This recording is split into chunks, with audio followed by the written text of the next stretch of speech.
I would like to give praise to Tommy Robinson, because Mr. Robinson this week has very clearly and unequivocally said to people going on this gathering, do not wear face masks, do not break the law. Let's make this peaceful and about showing patriotism for the UK. Are you watching Keir Starmer? This crowd, that helicopter goes from here for miles. Miles! That's right. Now, more than Chills. 100,000 people are expected to attend the Unite the Kingdom rally in central London today. That's as the government intervened and blocked 11 speakers from entering Britain for the event. Yes, thousands of officers from the Metropolitan Police have been deployed in what's been described as an unprecedented security operation, with live facial recognition also to be used for the first time at a protest. Bro, they whipped out their fucking Palantir shit. We are not going to let people talk about how the country's actually good and we love our country. No. We're going to let in 100,000 rapist boat migrants, but we're not going to let in a speaker at a patriotic event. 20 million of us didn't vote. If we stood up and said how we thought of the ballot box, we wouldn't have had open borders. We wouldn't have been betrayed. We have to get political. We have to get involved. Look at all the far-right fascists, all the white supremacists in the audience.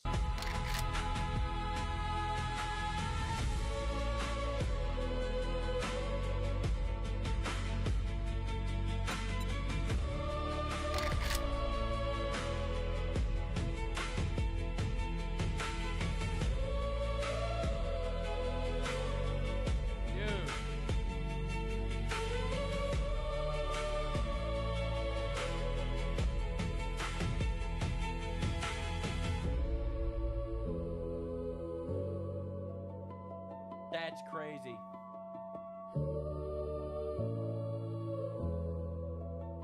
Look at all these far-right fascists. They don't even like when their kids get raped. Unbelievable. Unbelievable. We trained you better than that. Dude. Crazy. This will take 30 seconds. Dude, just absolute insanity. The people are rising up and they are fighting back because everyone is tired of this shit. You know, 14-year-old boy, German boy, Jermaine B. was murdered and nearly decapitated by a Palestinian asylum seeker earlier this month. We're just supposed to make believe that that's normal, and that makes sense, actually. The 37-year-old rejected asylum seeker lived in Germany since 2021 under a temporary Duldung, tolerated stay status, after his asylum claim was rejected, partly because his identity and nationality documents were unclear. Wow, what a surprise, making it impossible to deport him. That's right. Well, he had he didn't have the correct documents, so we can't deport him now. He had prior convictions for property damage, illegal residence. Jermaine went missing on May 2nd. His body was found 3 days later in an abandoned building near Memmington train station. The suspect was found hiding in a cupboard in the same building. When discovered, he attacked the officers with a knife, fled, and later confronted outside an indoor swimming pool. He again lunged at police with a knife. Officers shot him multiple times, and he died in the hospital. The police are getting investigated whether the officer's use of lethal force was justified. The raped. That is England right now. That is Europe. That is the entire Euro-cuck mentality. And people are tired of it. Now, there was this giant debate on Piers Morgan in regards to this Tommy Robinson rally, and mostly the Islamic grooming gangs. I have to show you 3 minutes from this debate. It's possibly the most telling 3 minutes of any debate I've ever seen in my life. Only Pakistani Muslim men. You don't find the white man, you don't find the white man in Britain raping Muslim girls as some sort of religious targeting, because the reason they don't rape their own girls is because that would be haram. So they go outside of their religion because that's considered all right, because we know what the Quran says about sex slaves and all those things outside. First of all, everything you said was correct. Your religion. It's just made up. This is just made up. Well, let me bring Ava Santina back in. Let me bring Ava Santina back in here. In your mind. It's bigoted. It's so bigoted of you. Don't be mad at the Muslims for raping the white girls. You bigot. You probably want to do it. That's why you put it. You probably want to do it, says horse fucker Cenk Younger extraordinaire. You project it on the Muslims because your sick mind thinks that that's a fun thing to do. We don't think that's a fun thing to do. You think it's a fun thing to do because you're a sick individual. I'm shocked that Piers Morgan keeps bringing this fucker, Chunk, back onto his podcast every 2 days. I'm not going to lie. It's like, let's bring on these complete and utter retarded manlets to smear their emotional diarrhea all over everyone else's faces. You're an idiot. You're an idiot. What was it? Oh, wow. That was as effective. Well, I'm argument. sorry. I missed what you said, Cheng. What did you say? Yours was super effective, too. Cheng, what was the point you made? So what happens... Well, hold on. What happens all the time with anti-Muslim hatred is projection. All right. So, for example... Projection. Israelis talking about Muslims rape... I like Muslims who like me. I don't like Islam. Hold on. Shut up. Hey, bigot. You shut up. Shut up. You shut up. Shut your mouth. What you gonna do? Okay? What you gonna do? So, no, it's my question. It's my question. Okay? So this bigot... Intolerable people. Like, fuck these people, seriously. Like, we need to deport this guy. Comes on here and makes up this fantasy he has in his head about Muslims raping white women because he wants... Fantasy, which happened to millions of children in England, all right? Where 6.5% of the population is 85% of the gang rape. All right, just understand. To rape women. You do realize that there's a little town in England where 0.8% of the population is Muslim, and they're 44% of the rapists. That's pretty fucked up, if you ask me, personally. And he thinks that's a fun thing to do, so he projects it onto Muslims. He thinks it's a fun thing to do. That's right. If you're mad that a Muslim rapes your daughter, it's probably because you're a rapist. As if they would want to do it. That's because he's a sick. Cheng. I'm sorry. No, hang on, Don. Rape fantasy. Cheng, you cannot say... How are you even supposed to, like, have some sort of logical discussion with these absolute troglodytes? Like these literal lobotomized emotional retards. Like, again, we're importing 85 IQ retards, inbred retards from Turkey in this case. And this guy is going to tell us how we're all wrong, our lifestyle is bad, we're all rapists and evil. But the grooming gangs are actually fucking awesome. Say that. I'm sorry. There is absolutely no evidence that Don Keith wants to rape people, right? And let's be clear about... Well, there's no evidence that Muslims want to do it either, but he... There's overwhelming evidence. Overwhelming evidence. Just made it up. No, he hasn't made it up. All the Muslims raping people in England. It's a poof. He invented them. Made it up. I would argue there's an exaggeration. It's Jew propaganda. It's the Zionists. The Zionists are tricking you into thinking that the Muslims raped a generation of British girls. There for this reason.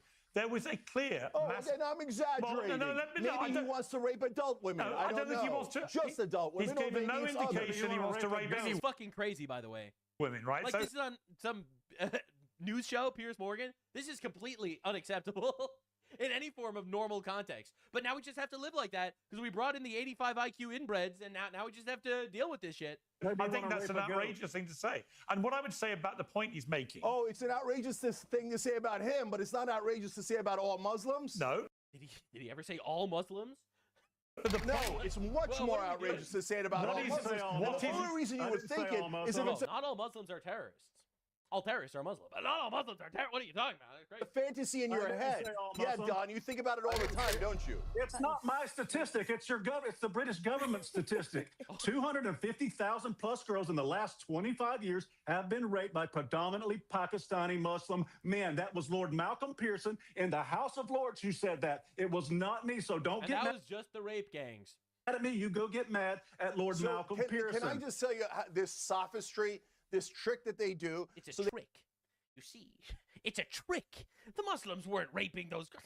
No. They do it here in America with immigrants. I don't know anything about that number. But here in America... Again, we cannot take this shit seriously even a little bit at all. But that might have been one of the worst things I've ever heard, literally ever. There are literally Pakistani rape gangs going around raping white girls, right? Nailing their tongues to wooden beams and raping them while their tongue is nailed there and then murdering them. Like what are we even talking about? They brutalize people on ways that honestly are indescribable. Like actual barbarian shit. All right, the orcs are in the Shire. Everyone knows this. It's an objective fact. All right, dude, 6% of the population, 85% of the gang rape. Like, what the fuck are we even doing here? 6% of the population, 22% of the prison population, and that's after so many of them get let off of shit for, oh, they have mental health issues, which is why they raped some white girls. Like, it's an objective fact this is happening. There is no disputing it, all right? And the crazy thing, and this guy will be here, it's like, oh, you're saying that Muslims are rapists? That's because you're a rapist. It's you. It's actually you. That's right, you. It's a Zionist propaganda.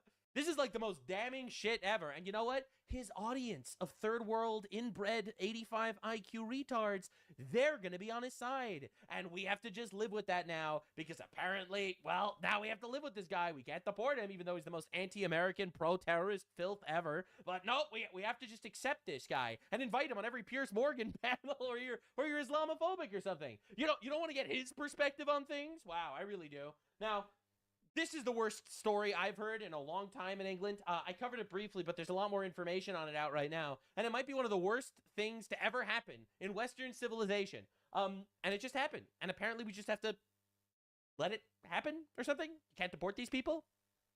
A Sikh man stabbed an 18-year-old university student to death with an 8-inch ceremonial knife after claiming he had been racially abused. After he was stabbed, Mr. Nowak tried to climb a fence to escape. The police were called to the scene but arrested Mr. Nowak after Diwa said that he had been racially abused. So they handcuffed the guy. Who was stabbed? They handcuffed the guy who was stabbed and bleeding out on the sidewalk. Handcuffed the guy that got stabbed? Is this real? England, ladies and gentlemen. It's over. It is over, bro. This 18-year-old boy called Henry Novak drowned in his own blood while he lay handcuffed and passed out on the street. He was stabbed multiple times by a man called Vikram Digwa. Sounds like a straight white Christian male to me. 23. More Zionist propaganda. With an 8-inch Sikh ceremonial. What the fuck? He's allowed to carry that. It's for his religion. Henry tries to escape. He climbs a bin, fence and car. He leaves a trail of blood. What a video the fuck? taken by Digwa, the Sikh, shows Henry climbing while Digwa comments on the scene. Digwa tells arriving police that Henry had racially assaulted. Right, so bro stabs the dude a bunch of times. The dude's trying to run away, leaving a trail of blood. Police show up because, a guy got stabbed. The Sikhs are, sir, actually, this guy racially abused me. He called me funny names. He said I smell like poo-poo pee-pee. It's true, but still it's offensive. And then the police handcuffed the dying guy. He claimed Henry knocked off his turban in a drunken race. Sir, he knocked off my turban, which is why I stabbed him 47 times with a knife. There's nothing to see here. He's racially abusive. Please, sir, arrest him. Right, and then he stabbed him a bunch of times. Henry had drank less than the legal limit to go driving. So that's not even true then. They checked his blood. The officers on site come and they handcuff Henry, who's bleeding out, believing him the aggressor based on Digwa's accusations. Is that not fucking insane? Henry collapses unconscious. The native people, they're always the bad guys. The foreign third worlders are always the good guys. Welcome to neo-Marxism. All right, where the whole world is viewed through this oppressed versus oppressor narrative. You're a white guy, well, you're a colonizer, so you're a bad guy. You're a Jew, well, you're a colonizer, so you're a bad guy. You're a woman, well, if you're a woman, you're the oppressed, so you're actually a good guy. Unless you're against a black guy, because he's more oppressed, so he's actually the good guy. Right? I hope you understand how victimhood Olympics works. Conscious. They'll get some retarded Jewish black midget, and that dude will become the fucking king of the universe, according to these fuckers. Handcuffed. So you had this Indian. We'll call him a fat Ratiga. Stab Henry with his religious knife that for some reason these Indians are allowed to carry. When police arrive, why do they let him carry the knives? It's because it's his religious practice. You want them to be racist? Sikhs are allowed to carry huge knives because of their religion. That's right. Digwa pretends he. My religion lets me carry a Glock. I don't know if you're. I don't know if you heard. Hadn't stabbed him. He cuts his own face, and his mother hides the. Wait, they didn't call an ambulance. Instead, they tried to hide evidence and pretend Henry had attacked him. Digwa had slashed his own cheek. Prosecution says he knew what he had done, and he didn't call an ambulance. Digwa's mother allegedly filmed removing the knife from the scene and taking it to the family home. That's Henry's insane, phone is found in Digwa's pocket. Yeah, so he stole the guy's phone. He stabbed him a bunch of times. He called the police, and the police handcuffed the guy that was stabbed, and then he died. Okay. Sikh religion allows them to carry a blade, which is and also carry your friend's cell phone.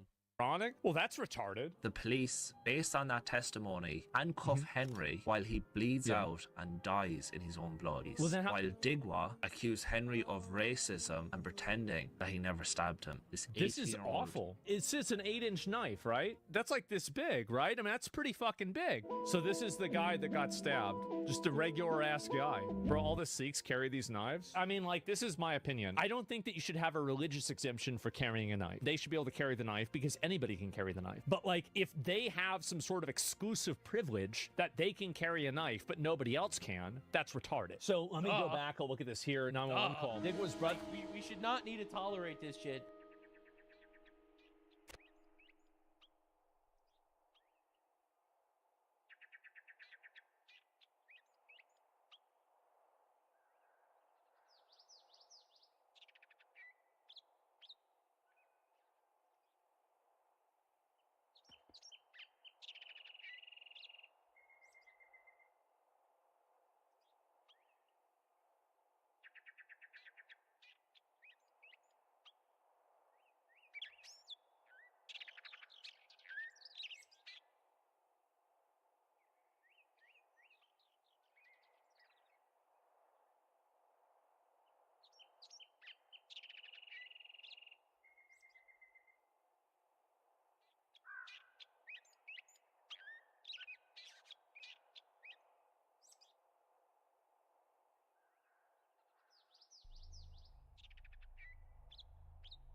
No, you're here. I literally just started. I'm looking for something to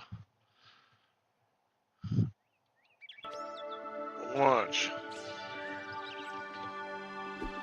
Hey guys, welcome to the Liberal Hive Mind, a channel solely focused on exposing the abundant hypocrisy of the left. And of course, here's the meme of the day, brought to you by 5mind.com. Well, you know, I'm certainly not in a consulting position for Ilhan Omar. I'm not in her corner feeding her advice, but I will offer a little bit of advice unrequested. Little Ilhan Omar, if I was you, I would do two things at this point. I'd either get on the first flight to Somalia, and I mean pronto, or if you feel like fighting it, I'd get the best lawyer possible in town. Yeah, you pretty much she should grab her millions here. Things just got and head back to Somalia, find the deepest, darkest hole, and fucking hide in it. From her name simply being mentioned in the court documents relating to the Feeding the Future or Feeding Our Future scandal, to now the mastermind behind Somali fraud literally saying from her prison cell that, quote, Ilhan Omar knew about the Feeding the Future fraud. She knew about the fake COVID meals. Now, of course, it's not exactly some revelation considering she was so deeply involved with even one of her staffers being charged,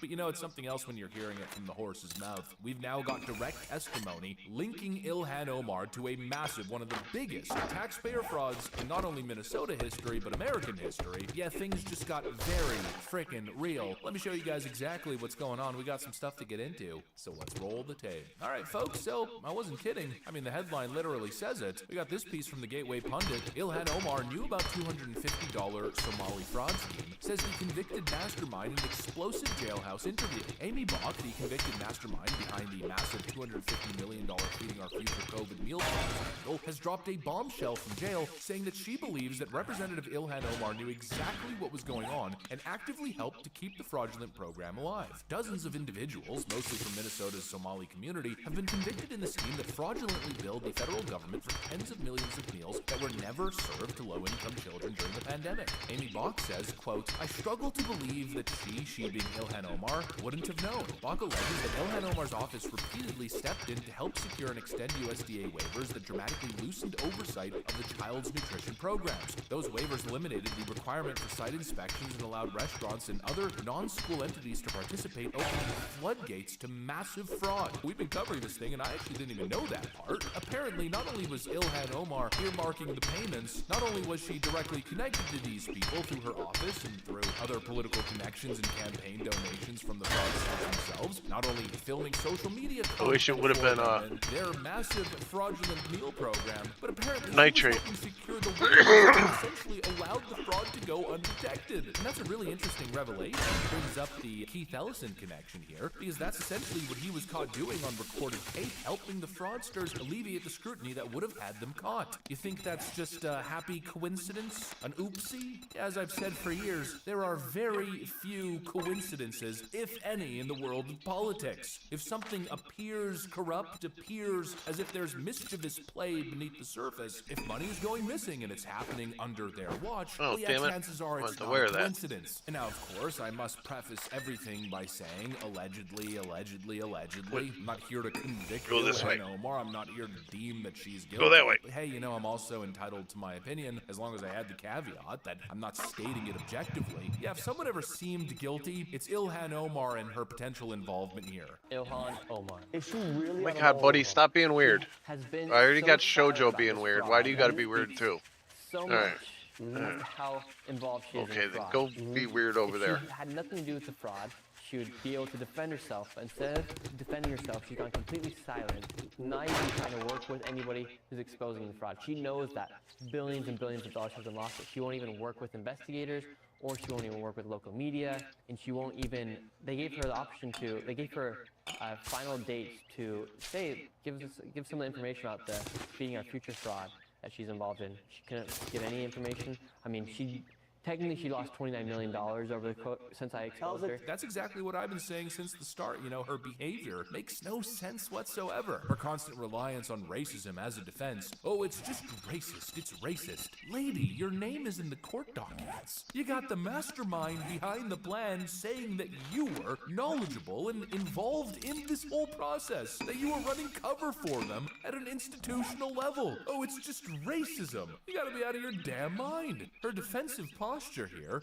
her constant catty attitude in response, pretending as if it's insulting to even ask her any question relating to this stuff, her constant playing the victim, as if making a simple inquiry here makes you guilty of some sort of hate crime. The whole thing is freaking absurd. No, it's more like a where there's smoke, there's fire kind of situation. That's obviously what we're dealing with, and you know, I'll even extrapolate a little bit. It's not just Ilhan Omar, it's Keith Ellison, it's Tim Walz, it's Gavin Newsom as well, who seems to be engaging in similar behaviors to Ilhan Omar. Has Governor Gavin Newsom contacted you to assist you? I think the only contact we've had with Gavin Newsom so far is him telling us that we're not allowed to stop the fraud, or in fact trying to sue us to stop the fraud. So no, we have not had a positive relationship with Gavin Newsom on this. But Kaylee, I say this with all transparency, I would love for that to change. I would love it if Gavin Newsom had a come to Jesus moment and said, you know what, I'm going to take this fraud issue seriously, because we would work with him. We've said that to everybody, Democrat or Republican, we want to work with you to root out the fraud, but you've actually got to help us out. Let me give you another crazy example. Do you know, I didn't know this until a couple of months ago, so no shame, that when your government gives out, let's say, $7 billion to California for food stamp benefits, it doesn't know a single recipient of those food stamps. Not a one, because it's block granted to the states, and then we trust the states that they're going to police fraud themselves. We have not gotten any help from Gavin Newsom or a number of other blue states when we're trying to police to make sure that dead people don't get SNAP benefits, to make sure that these food benefits go to low-income kids. That's what they're there for, not to fraudsters. We'd love to have that cooperation, but so far, not yet. You know, at this point, you've got massive fraud that's been identified in the state. It's there, it's undeniable. Even Gavin Newsom acknowledges that it is there, it happened, and yet he's fighting with investigators. He doesn't want any transparency, but he says this as he's also saying publicly at press conferences that they take it totally serious and they're going to be tackling fraud. You know, it's just a farce. Similar to how Tim Walz turned a blind eye to all the fraud going on in his state, and then once the Trump administration came in with the crackdown, all of a sudden Tim Walz came in and tried to take credit. Sure, Gavin Newsom would do the same thing here, but I don't know who they're fooling, and it's obvious it's some sort of strategy to protect their own behind, to make it seem like they're really serious about tackling fraud, but they're not. And what seems a whole lot more likely is their implication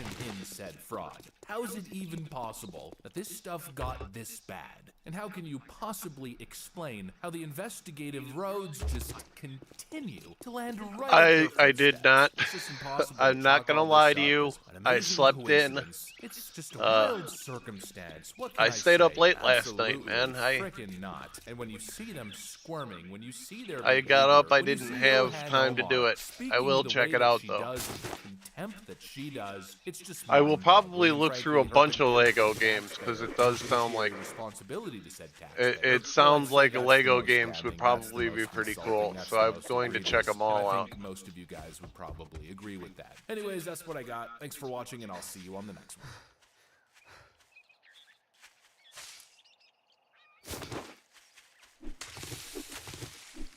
So Piracy is coming back. I think the reason why this is happening is the old quote from Gavin.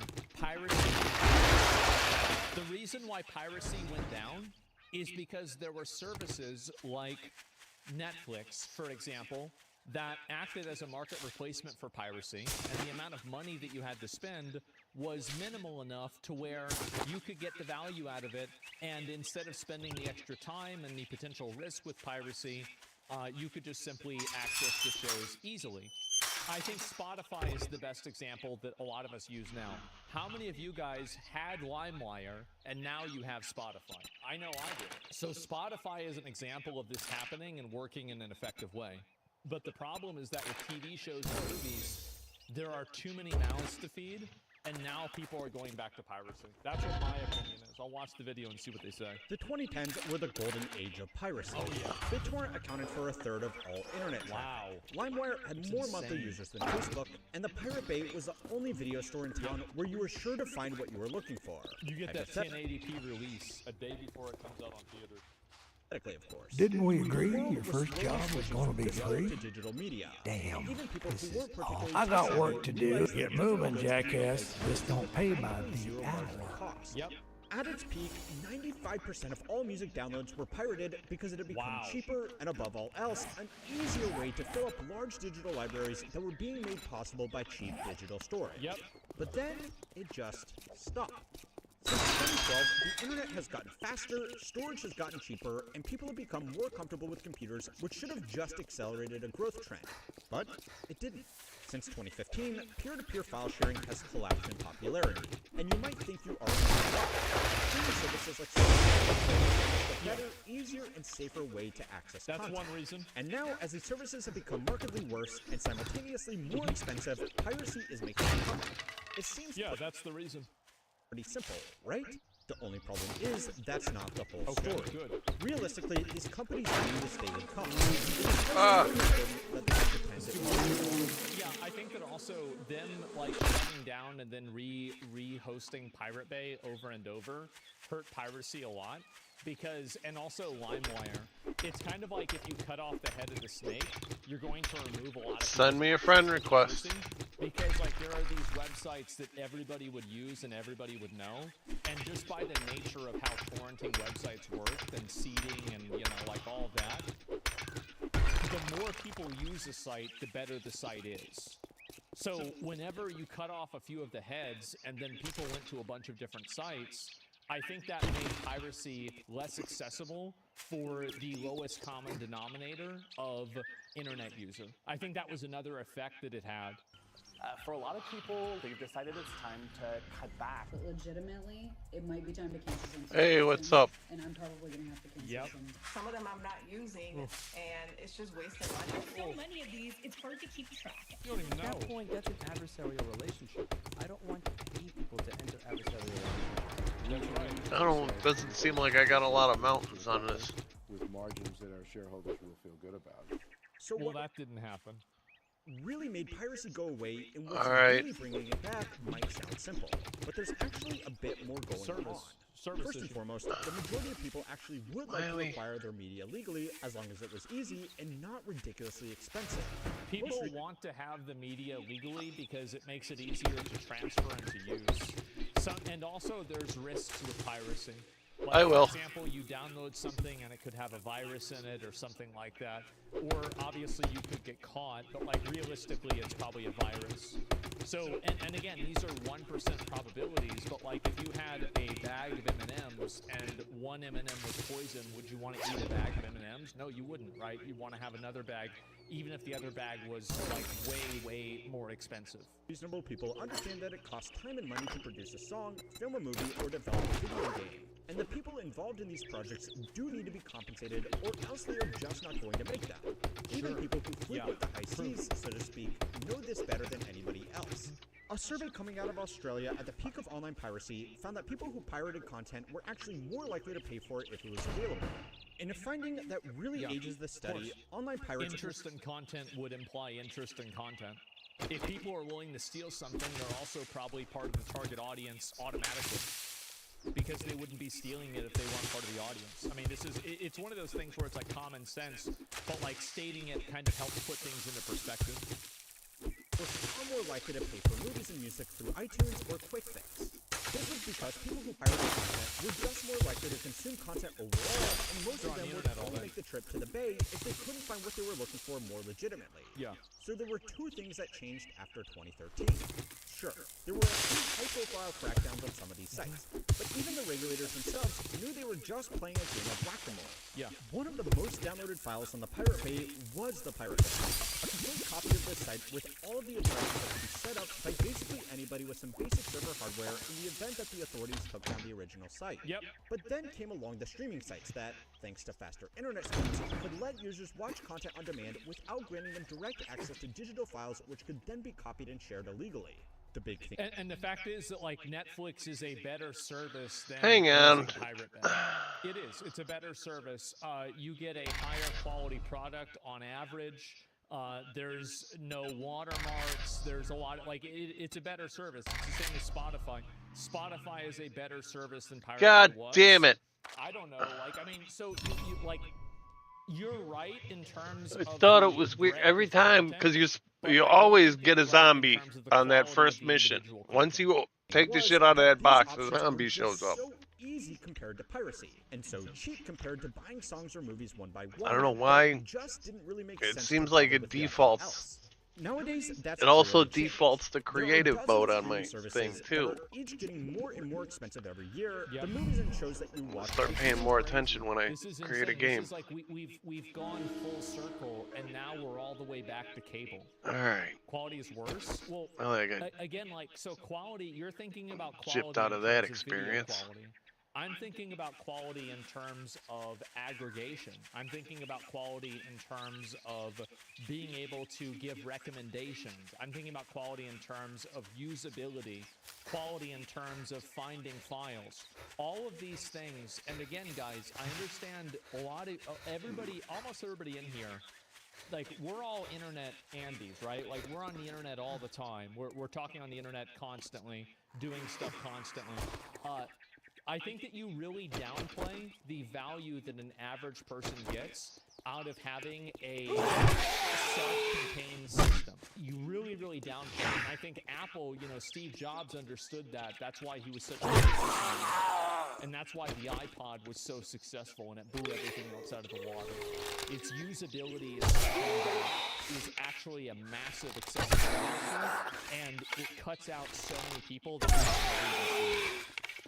it's not convenient. Split up over different providers, the services themselves. I'm doing all right. By introducing ads and pushing less relevant content, and on top of all of that, it's just not that easy anymore.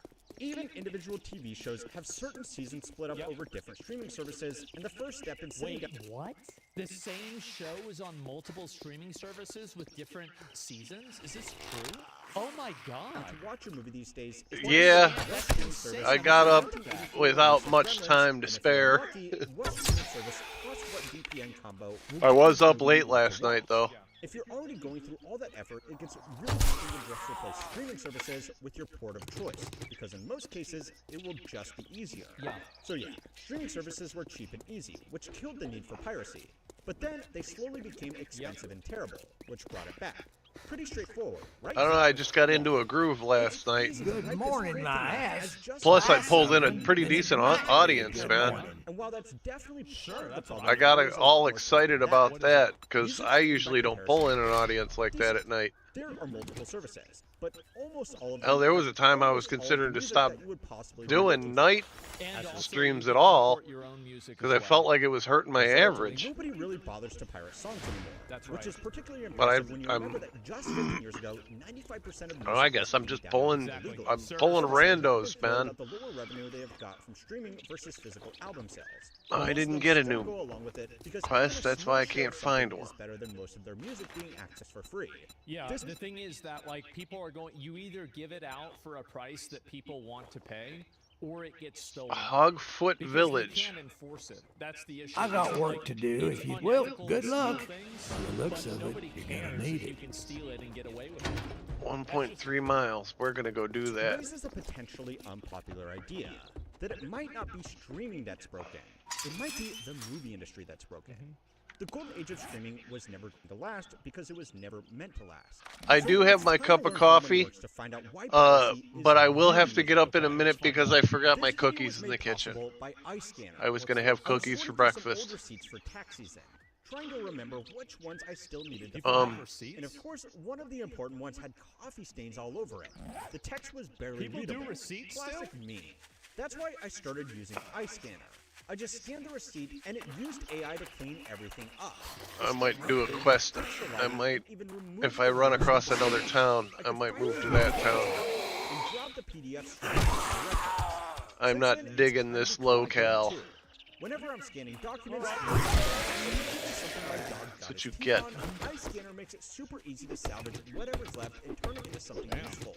It's fast, it works across all my devices, and the free version actually does what Yeah, I figured I'd start a new one. I got nothing to do today, so I'll probably be playing this most of the day.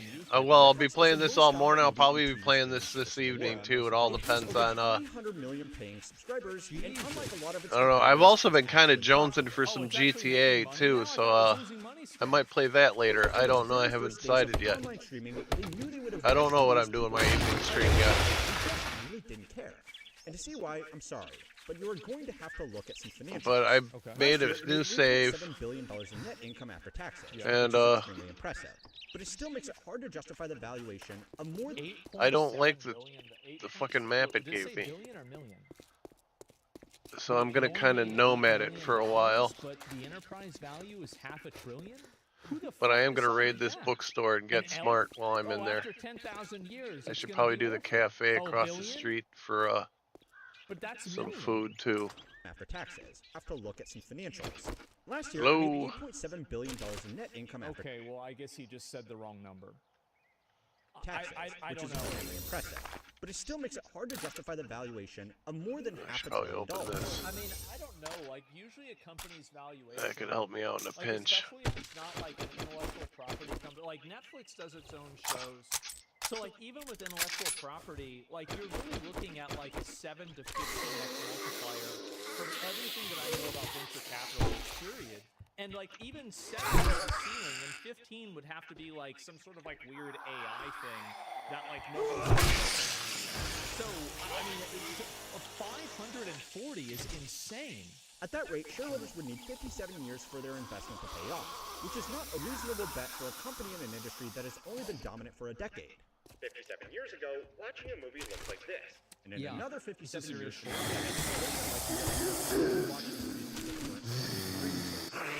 now, most investors in this company aren't dumb. They know that Netflix can't make their money back with the current structure. What they are banking on is being able to offer a cheaper service that can charge more for it in order to fatten up those margins. Let's not talk about my margins. Anyway, cutting content, raising prices, and pushing strange features like mobile games within the app are not some surprise new rollout. They are part of a development. It's the ads. I think the ads will push people away from using apps. Because, like, people like, the reason why people went to piracy in the first place is because of accessibility. You could only watch a TV show. And also because there were a million commercials in it. Plan that the company knew it would have to implement since it started offering online streaming. It would just be a lot better if they could do it without competition. Now, on the expenses side, there is some good news. As technology improves, network infrastructure has become cheaper for the same capacity, which means the actual cost to stream videos to users is getting better every year.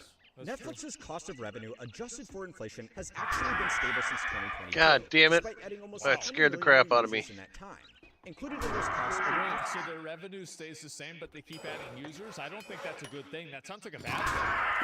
Information service and network infrastructure, but it also includes the cost to license and produce their own Disney TV shows and games. Another big reason their costs have been improving is because they just aren't licensing as much content as they used to, and that's for two reasons. The first was a business decision to cut down on a cost, especially for content that wasn't drawing in new users. The second reason is simply because they can't get their hands on as many titles anymore, because independent studios have made their own streaming services and want to keep their biggest IPs exclusive. So this is the big reason. is that like there are just too many other services, and you don't have a one-stop shop. Spotify is a one-stop shop. Netflix isn't anymore, and it's not even close. I got rid of my Netflix subscription because there's nothing but fucking garbage on it. Netflix is slowly producing its own titles, but that hasn't caught up to the content they are losing from licensing. So then Netflix also has a massive weakness that they don't have. Every IP they have to source themselves. Like Disney has its own endemic IPs, like Snow White or something like that. That, you know, maybe they can make something really bad, but it's a known IP that everybody understands. Netflix, like One Piece, was a massive success. My dad watched this. Bit by a poison bird. The show was amazing. So, like, I mean, it was a big success, and even the Devil May Cry show, I think, did pretty well, right? But overall, Netflix has made good shows, but they have to source these shows themselves. And so they have to pay for licensing, etc. Whereas like Paramount or HBO, they might have the IP for this to begin with. Especially if this is true with Disney. Like think about the advantage that Disney has whenever they already own the entire catalog of Marvel movies. That's like such a massive baseline advantage. Does this mean that Netflix doesn't care about piracy? Well, publicly they say they do, of course, but piracy is going to hurt their competition a lot more than it's going to hurt them. If people can't find a movie or show on Netflix and then give up and pirate it, that didn't really cost Netflix any money, because the vast majority of content out there. I requested one of the doctors to call me. I don't count my chickens before they hatch. I'll feel better whenever he's at home. Let's get back to it. A lot more than it's going to hurt them. If people can't find a movie or show on Netflix and then give up and pirate it, that didn't really cost Netflix any money, because the vast majority of content out there wasn't theirs to lose, and they most likely didn't. A 2023 paper in the Journal of Economic Behavior and Organization titled Pirate and Shell found that when movies moved off Netflix to another platform, piracy of that content increased by more than 20%. Now, Netflix has such a massive first mover advantage. They're basically like the Twitch of like streaming platforms. Is that while other streaming platforms exist and they're successful, they don't have the same brand recognition and name recognition that Netflix does. Like everybody knows what Netflix is. So I think that's another really big reason why this happens too. First and foremost, that's an amazing name for a professional journal article. Yeah. But apart from that, it showed why Netflix hasn't been too concerned with online piracy. In a now infamous quote from the company's chief content officer, they said that in order for Netflix to be successful, we need to become movie studios faster than movie studios can become pirates. Piracy that disproportionately hurt legacy movie studios and their libraries of content was heard. But behind closed doors, they certainly weren't too sad it was happening.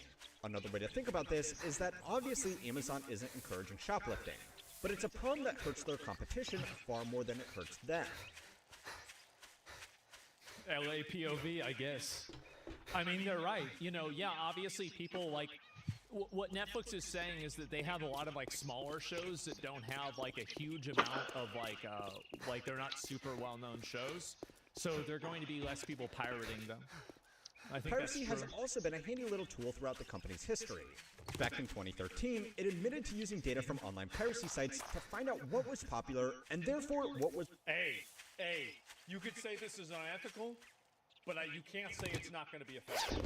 That's a really good fucking idea. Yep, figure out what kind of shit people steal and then don't sell that. It's worth licensing. Yeah. Okay, so Netflix doesn't care about the rise of piracy. But what about the actual Hollywood studios?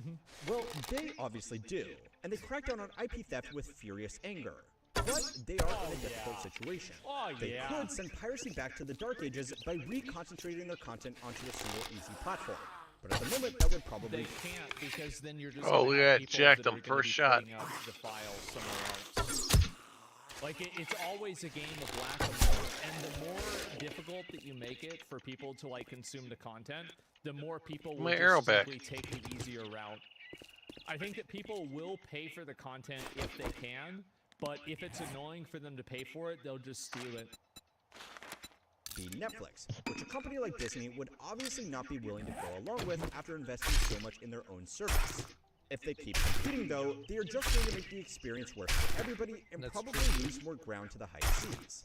Now, for these companies, this whole fight could not be happening at a worse time. There is a reason why music studios were able to play nice and make their content available just about anywhere while movie studios were fighting to the death. Music is simply much cheaper to produce, and there are far more sources of alternative revenue beyond just directly selling a song or an album. Wow, that's close. And like this is something that like remember Matt Damon talked about this is that movies DVD sales that they could really pop off with. So, like a good example of this I think is I would say like maybe Dredd. Like they made a Judge Dredd movie in like 2012 or so, and if I remember the box office, but it did really well with DVD sales. And so yeah, Grandma's Boy was probably another one. Yeah, there's a lot of these examples, right, where like it sold a lot of DVDs, but like its initial box office was kind of low. Oh, yeah, fucking boy.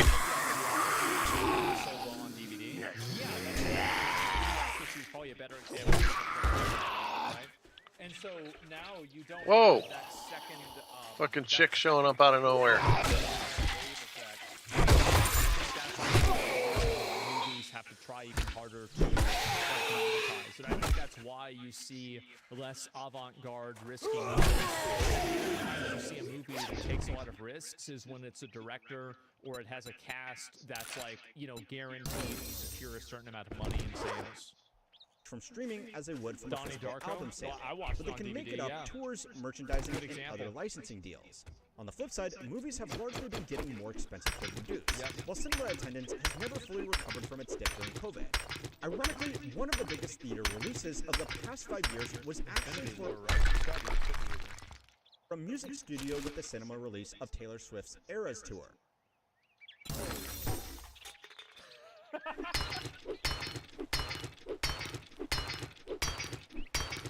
Oh god, somebody's gonna stop these white girls. Jesus Christ. Oh god. That shit was huge. How did this happen? I don't think I've ever played any superhero game. In the past, poor box offices wouldn't matter as much, because mid-budget movies could make a lot of their money back through DVD sales. Hey! But obviously, that's not really a thing anymore. Yeah. So studios have put even more effort into pushing their streaming services to eventually make back the difference. Yep. It's a bold strategy, and there are hundreds of billions of dollars in market cap at stake. So executives really want to pretend that eventually it'll work out. But if it doesn't, there are some lessons to be learned from the music industry which didn't beat piracy. It just made it unnecessary. The first is that movies have simply become too expensive for the current market. And this is another big issue. Studios have recognized this is another big issue is that like video games are running into the same problem that movies and TV shows are running into. Is that as production costs increase, they're increasing at a ratio and at a rate that doesn't match the amount of money that people are willing to spend. So whenever you have these video games that are costing $800 million to make, well, are you really getting $800 million of value? Well, in a lot of cases, the answer is no. So the problem is that these movies now are costing so much money. Like maybe you need to rethink how you're making movies. You need to rethink how you're approaching this. And like also, like Robert Downey Jr. got paid like what, $80 million or something like that to play Dr. Doom. That's just not a sustainable business model. It's just not. Like you can't spend that much money on movie stars and then I don't know. I'll have to look at them. Money back. Like and also like I'm not like I love Robert Downey Jr. I think he's a great actor. He's amazing. But it's just this is not a good business decision. That's all. It's just not a good business decision. And you can't make your fucking money back. Yeah, paving the way for AI videos. Well, that's what's going to happen a lot. Check The Rock's salaries. I bet he makes a ton. It's unbalanced. Yeah, it's a broken system. 100% it is. They're definitely getting that value. They're not corrupted by ideologist directors. I don't know. I feel like there's a lot of movies. Like, here's another really good one. The Thunderbolts recently.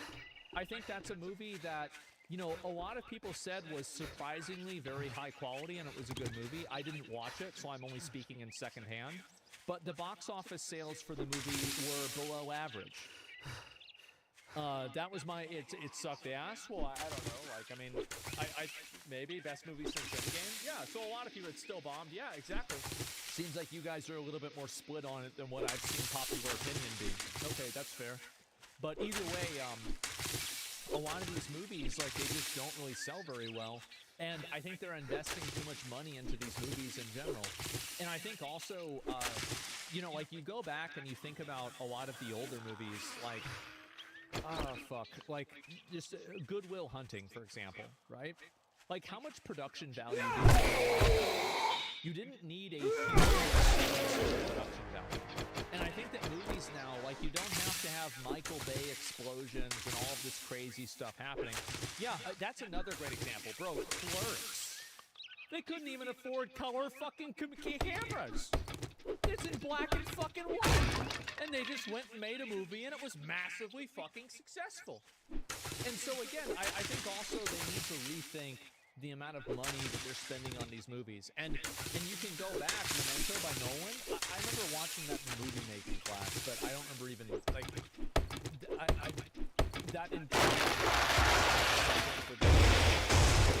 it didn't work. Anyway, so that's yeah. So I not even pay attention to that movie. Yeah, let's see here. Money makes it. Yeah, exactly. Right? Paranormal Activity 1. Yeah, and there's plenty of examples of this. Napoleon Dynamite, another great example. So they need to rethink how much money they're spending on movies in the same way that developers for video games need to rethink how much money they're spending on games. If you can't afford for it to lose, and you can't live, like, whenever you're dealing with entertainment products, you can't deal in absolutes. You can never guarantee something is going to be a success like this. Nice that people are only going to the movies for special occasion releases these days because it's expensive, the theater experience isn't that good anymore, and people can just wait a month and watch it for free on one of the streaming services that they were already paying for. And it's also, a lot of the movies now are coming out on streaming services at the exact same time that they're coming out in movie theaters. And so it's even more the case. I'm trying to think, like, what movie, like, that's coming out would I want to watch in movies? I can't even think of anything. Like, I mean, I would have wanted to watch Infinity War in movie theaters. Like, maybe Superman? Superman. Yeah, maybe that. Like, I remember I watched 28 Weeks Later in movie theaters in, like, 2009 or whenever it came out. It's like, maybe that. I don't know. I'd really have to think about it. Gladiator 2? No, I didn't like a 2, like, no, it didn't need to be that way. And Dune? Yeah, I guess, okay, you're right. All right, so if they make part 3 of Dune, I'd probably watch that in movie theaters. That would be the next one.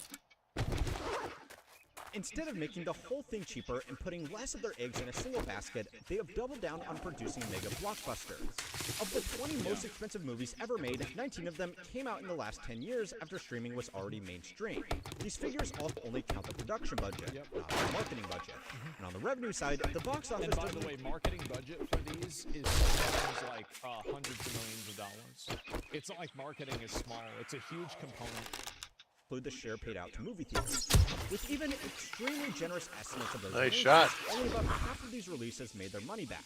And some in particular, like the Marvels, Snow White, Dial of Destiny, and the latest Mission Impossible movie, are turning out to be catastrophic losses. So far, studios have been able to justify these flagship productions to their investors by talking about their IP value, which can later be extracted by bringing in customers. Yeah, Ironheart, bro. Like, how's that going? Not so good, huh? To their streaming platforms, but that isn't really happening. Customers who join because they want to watch a single movie didn't tend to stay subscribed for very long compared to those who enjoy a deeper library of mid-budget movies or TV shows. I don't know about you, but I tend to take my subscription to whatever streaming service is hosting The Office this month. These huge productions also put more strain on the business as these losses have to be made up somewhere. And that I have a subscription to... I have, like, Crunchyroll, and, I got Netflix, and that's about it. Like, I don't really have a lot of these. more often than not, increased prices, more ads, and worse overall service. Yeah, if it's not on there, Now, I just I would don't forgive you watch for it. not feeling too sorry for Hollywood studio executives, but they are really in a no-win situation here. The harder they push back against the changing media landscape, the harder they push people towards the high seas. Yep. So anyway, now might be a good time to shamelessly plug the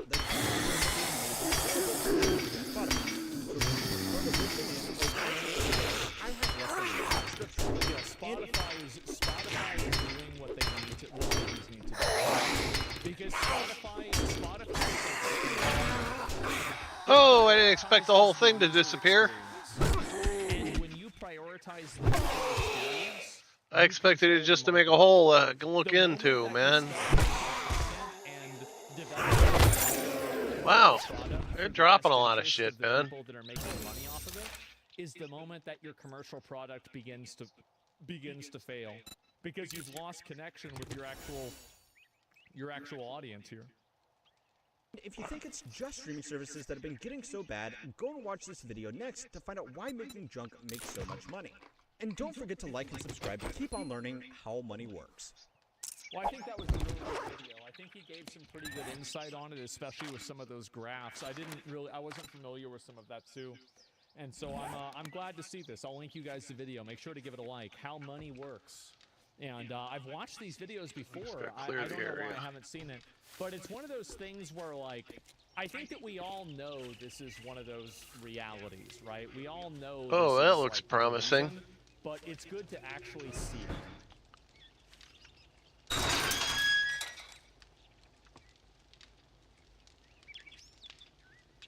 Like almost hipster style 2011. That's really where it is. It's not emo. Like, that's not. What are you, fucking retarded? Of course not.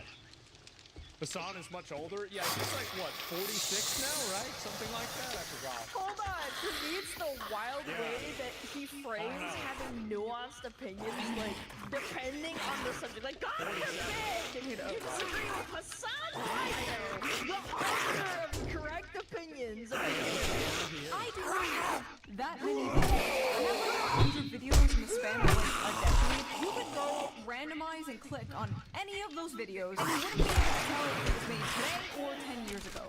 Which, honestly, I shouldn't be bragging about, but okay, my point is, I haven't changed that much. And the things I have changed my mind about, I'm very open about. The way he's framing people— The worst part about that is that you can go back 20 years for me and do the same thing.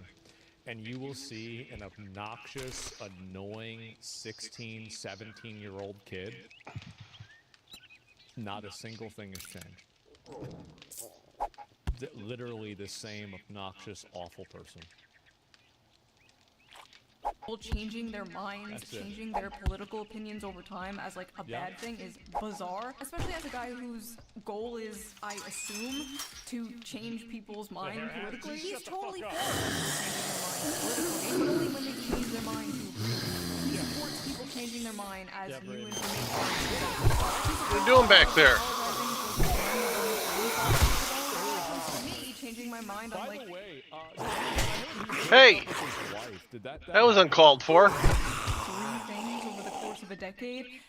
That's bad. But yes, he did a few things, obviously. From the ages 23 to 35. Yes, your opinions are gonna change a little sometimes. No way, really? Like, you probably don't believe the same things you believed like 10 years ago. No, absolutely not. Well, I think in that video that you talked about, I don't know, I remember like a couple of months ago, you were like, I had a baby in the city, and then I was like, man, baby safety is putting money into the police. Right. Isn't that bad, you guys? I mean, that was when you were like 25. Right, exactly. Like when I was living in like sheltered suburbs, I was like, damn, the police. And then you're an adult with a child, and you live in the city, and it's like, oh, actually, no, we need more police. The body cams, that's what really kind of let everybody knew what was really going on. Is like everybody says like, oh my God, they're doing all this crazy shit to the minorities, and then you watch a video and it's somebody running away. They won't give you their name. They're trying to kick out the window of the cruiser. You have to put them in the paddy wagon. They shit themselves on the way to the station. They won't tell you they've got a knife in their pocket. You got to figure it out. And then you put them in there and they're screaming. They're screaming at you all the way over there. Like, it's just fucking annoying. Now, like, and you really get a different level of respect. I think it's really, I mean, that was the biggest fucking Uno reverse of their lives. Like, after we saw the body cams, all that ACAB shit, all that fucking police or racist shit, that was gone. Never mind. I just confuse terminally left-right brain people. I always have. People absolutely hate me because they can't just like put me into a little box and then smash that box. Hassan usually can hand wave away critics like, oh, they're just an Israel shill, they're just a Zionist. He can't do that with me. He hand waves them away by calling He's just gonna say that you're an emo girl. them neocons or neoliberals. He can't do that with me. Alt-right incels. He can't do that with me. So what does he do? The thing is that, like, this is the implication that, like, he has to operate inside of the realm of truth. What if that's a false premise? No, he doesn't. He malfunctions and starts calling me emo. Like, okay man, you got me. Emo is when eyeliner, I guess. In the hyper-partisan mind, it is completely impossible to hold several non-contradictory opinions at the same time, like wanting free healthcare but also wanting a strong border. Like, to me, those aren't contradictory whatsoever. In fact, they're mutually exclusive. You can't want both.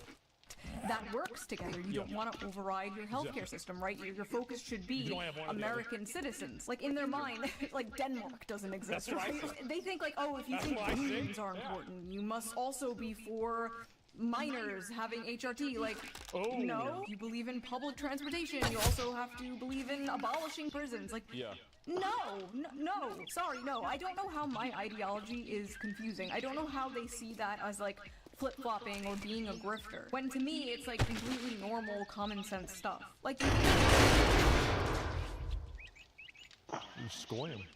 I mean, you can't even really hold it against them, honestly.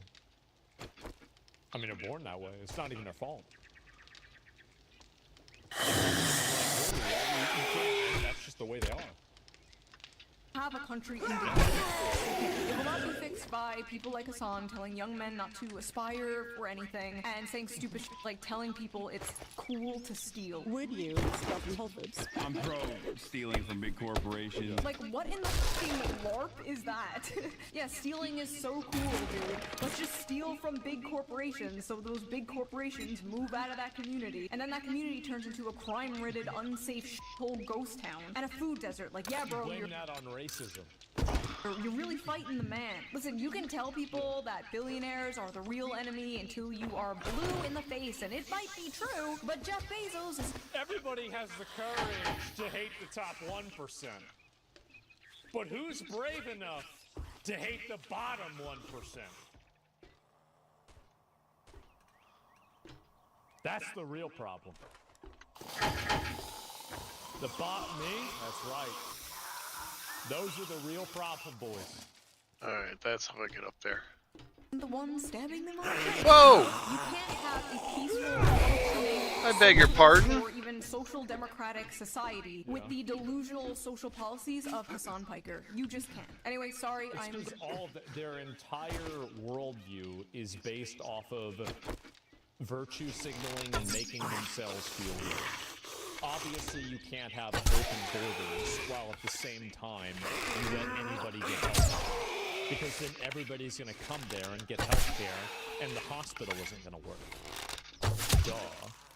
But nobody wants to think about this, because it's not about an ideology. It's about using these words and saying these things to indicate you're part of an in-group. It's like, at least that one made more sense. Alright, that was the last dude. Funny, he sees my politics as, like, incoherent, when to me his politics are the ones that are incoherent. The video was barely political. My response to him was about his, like, nihilistic mindset when it comes to young men. Because for years, we had to watch the media shove this guy down our throat like he was the Joe Rogan of the left. Oh, he was gonna save young men from the alt-right pipelines. By the way, this guy is never going to be the Joe Rogan of the left, because, like, Joe Rogan, at least I would argue that people like Hassan lead more guys towards being alt-right, you could say. And the reason why is that there are these very blatant and glaring hypocrisies. Things like, for example, encouraging stealing. Everybody knows he's never going to steal. So it's like, why are you telling people to do this? Or like, oh, well, everybody should be, people should be taxed more. And like, you live in like a huge house. Like, there's a problem where like you have these like dramatic, huge character flaws that contradict your ideology directly. And in the process of that, I think that you do invalidate a lot of criticism that people have against, or sorry, you do invalidate a lot of what you're saying because people just look at that and they say, well, if you really believe this, why don't you live this way? And if you don't live this way, then you don't really believe this. It's really just that simple. Like, I mean, I think honestly, like, it's a very good indicator. Like, if people don't live a certain way, they probably don't really believe what they're saying. Rogan from years ago, I don't know about now, was all about listening to other people's beliefs and hearing other people's opinions. Hassan does not do that. Hassan closes his ears and goes, I can't hear you, you're stupid. For years we had to listen to how this guy is gonna push young men away from the GOP. They are leaving the GOP, but they're not going to the Democrats, and I don't know if they're going to the left either. But anyway, my video was not political. In fact, the only part that, like, was political was the part where I agree with Hassan about the genocide in Gaza. If you're a gamer, you should care about things that you actually experience. Very weird coming from a guy who understandably wants everybody to care about a genocide that is happening across the ocean. My point there was, you can't be telling young men to only care about things that directly affect them and then make it your life mission to tell those same young men to care about things that don't directly affect them. Do you want? Yeah, it's because it's just Muslim identity politics. That's it. I've said it before. Hassan will always fall off on the side of defending Islamic terrorism. Every single time. That's why he identifies as a Muslim, except he's going to brothels and he's going around, eating bacon. As far as I know, drinking alcohol. He has a dog. That's all it is. It's literally just anti-West Muslim identity politics. Want me to lose the way it is. Chunks of my brain? Do you want me to John Fetterman myself so I can understand the compelling argument the Shuon head makes? One that should have been left in the dustbin of history all the way back in 2016. As if opinions from 2016 aren't still here today that are good. Literally, technically, I mean, I'll put my stats on the screen. I am literally more relevant today than 2016. Like, more people are watching. So these aren't opinions from 2016. These are opinions from now, Hassan. People disagree with you now. Look at me. As an emo girl, 4chan guys who are now 38 years old want to fap to me. Wait, 4chan guys want to fap to me? Wait, I thought it was super cool and progressive to have like an army of men who simp for you online. Isn't Hassan a 35-year-old, 38-year-old Reddit guy? Nobody actually respects a lot of these sex workers. Nobody does. That's the truth. And that's the reason why, at the end of the day, when people get pushed comes to shove, they actually get pressed on. They don't use that as an insult. It's because they don't actually respect them. They do it as like a form of performative feminism. But you don't use an insult at somebody and then say that you support that. You don't do that. I respect all sex workers. No, I usually don't. I don't call them like, I never do that. Of course I do. It's so old, isn't it? It's like gooning now. Yeah, it's like gooning. Come on, get with the times. It should have been like in 2016, Hassan. Come on. Respect them titties, yeah. If this was said by anyone else, he would be calling it misogynistic and sexist. But it's being said by someone with the hive mind approved opinion, so it's okay. It's called dark woke.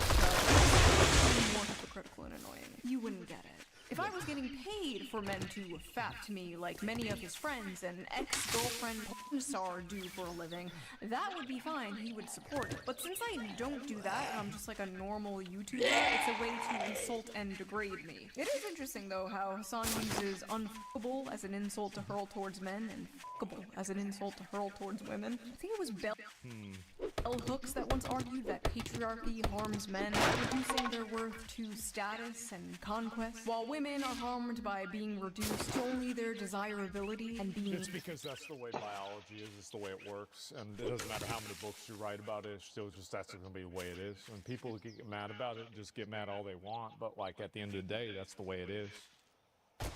People get mad. Everybody gets mad. People hate reality. They don't like it. It makes them mad.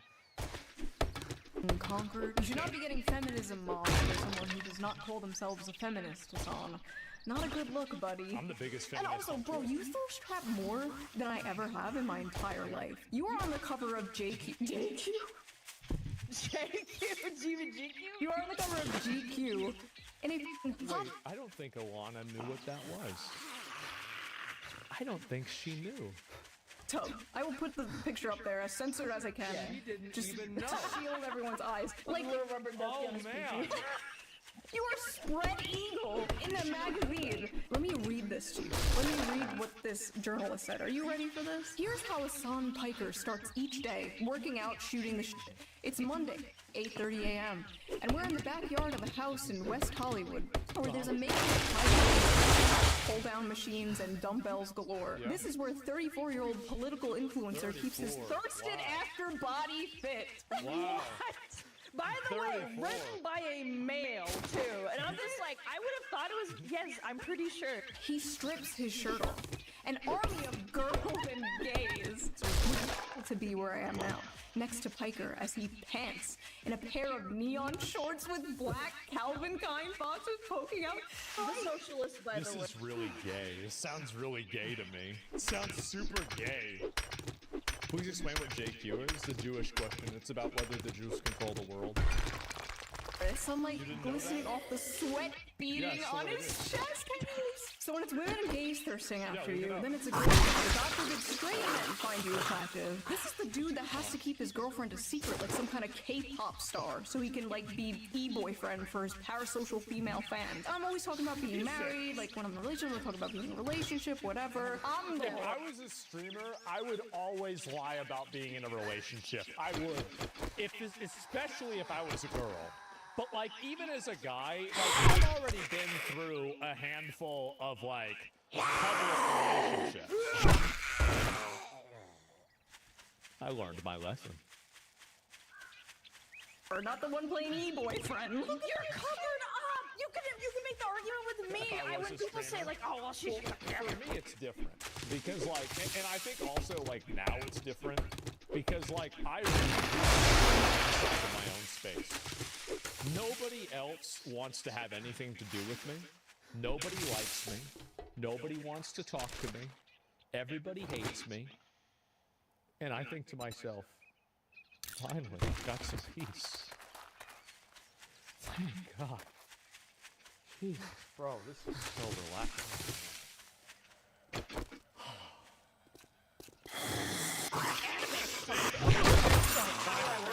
Shu doesn't even like have anything that she wears in her YouTube videos that are like revealing.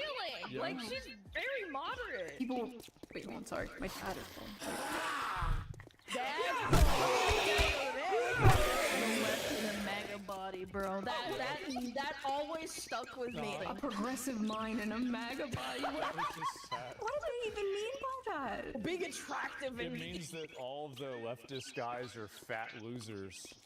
And all of the right-wing guys are like guys that are attractive and go to the gym a lot. That's literally what they're saying. They're saying that, like, this mindset is for fat losers. And it's their own ideology. Like, why would you say that eating about healthy yourself? and working out is right wing. What the f are we smoking?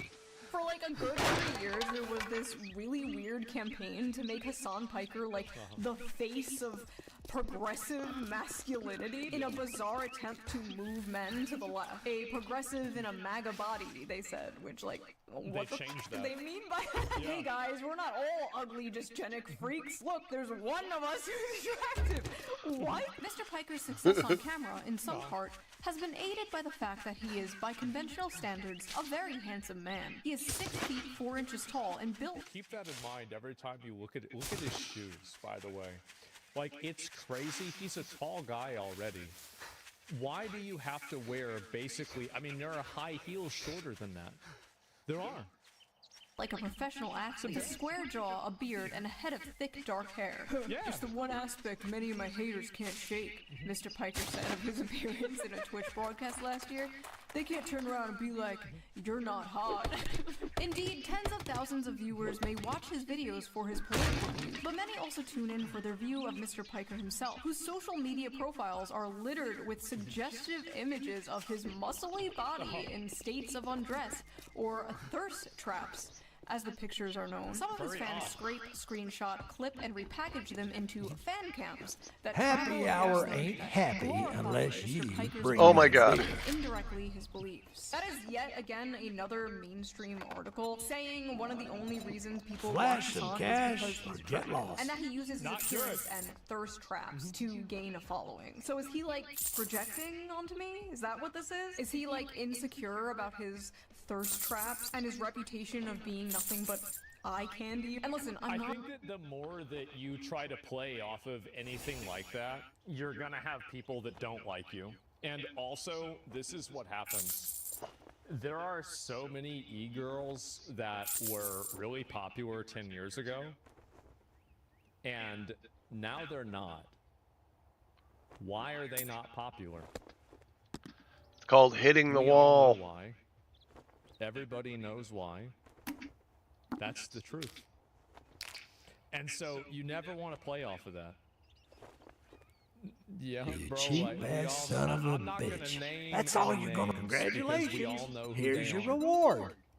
Delusional, okay? Obviously, your looks can help take you further in life, online and offline. Name's Like, if I not was important. I'd morbidly say it's been an hideously honor to ugly, I work with probably you, wouldn't have, like, but the it would be a backbone lie. I have. You can easily say the same thing for Hassan, but at least I organically collected my Sims and didn't have some like astroturfed glaze fest propping me up for years as some kind of like political. Yeah, she was getting reposted on 4chan with guys confusing her for boxing. That's how you do it. That's the real way to do it. I remember this really well. So well. It was like 2011, 2012. And oh yeah. Remember that? X symbol. Embarrassing. I was one of the people that Guys who are subscribed now then too. 38 years Like, it was old me want to too. fap to me. 38. You mean I was 3 years there. older than us, Hassan? Oh my god, the people that are in my demographic. And what's so funny is like his little fangirls were coming at me on Twitter like, you're nearly 40 and you dress like a Hot Topic cashier. Like, and his and I are the exact same age. I think we're a month apart in age. And like, look how he dresses. We are literally co-workers at the Hot Topic, okay? People like Shuonhead are basically a humanoid version of a f***ing Reddit aggregator. Reddit? Reddit hates me. Literally 80% of his audience are f***ing Redditors. Are we f***ing for real right now? Bro is loved on Reddit. Like, why did he say 4chan or Twitter? He's not even funny. Yeah. He can't even banter or do the jokes correctly. Unironically, I think this entire rant, this clip, just sounds like if you were just to post the question, what do you think of Shuonhead on r/politics, and then read the comment section. Yes. It's just angry Reddit-coded mauling. You know the worst part? This is the best thing you can come up with. This is the best you can do. Jesus Christ. What an unbearable f***ing way to exist, dude. Oh, I'm getting all my politics from Shuonhead. If you're getting your politics from a person like Shuonhead, you should be about a video game, by the way. embarrassed. What do you mean, get your politics from Shuon? I don't expect my audience to get their politics from me. Reddit, I expect them Twitter, to be just incels. entertained, to laugh, to think, to engage with the discourse at hand. I don't try to, like, pass off as someone you should get your politics from. I don't think my audience should get their politics from me or any YouTuber for that matter. I think they Except should me. do their own research, come to their own conclusion. I just say my opinions, and people are free to agree or disagree. Hassan, on the other hand, like, really thinks he's some serious political commentator. Bro, you're a Twitch streamer. I'm a YouTuber. But that's the difference between you and I. I know what I am. Oh my God, the things I want to say to people like this. Then say it. Say it, say it, pussy.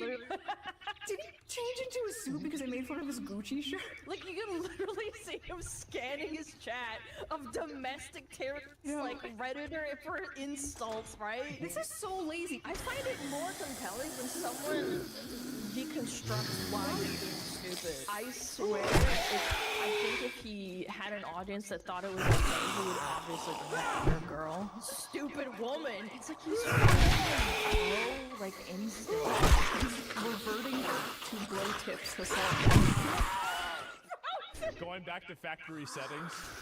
This week's pro tip is about bringing out the alpha male in you. This is a classic example of what happens when your father doesn't pay attention to you.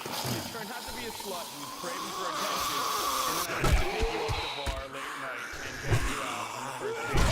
I've already ignited him on because I've already made fun of the fact that my eyeliner is from 2008. I'm in no position to talk about style. I still do my makeup like it's 2009. I already made fun of the fact that you shouldn't get your politics from me. You're going to shoe on head for political information. You are deep fried. He never self-insults. Like, you can make jokes about yourself. Like, I've joked about a million times, like, oh, I'm a 400-pound man behind an avatar. Like, it's funny. Like, They all are. I feel like just takes himself way too seriously. The most popular streamers, every single one that I've People that take themselves really seriously, and it's because they're insecure. That's the reason why. It's pretty obvious. It's sad to see some people that, you know, they fall into that trap, but there's a lot of instances of that. I can name their at the top. Every single one of them at least like makes jokes about their hair. Asmund talks about how he's bald and doesn't have any teeth. He makes himself so exposed to being made fun of, and then he wonders why everybody makes fun of him. Like, just join in. It's part of the game. Honestly. Good luck, dude. Thanks. Wait, Crash, now you like to wipe the drool off his mouth. He's like frothing. Frothing at the mouth like a bulldog. Alright, so then we got one of these Hassan orbiters. So former booby streamer. This is this.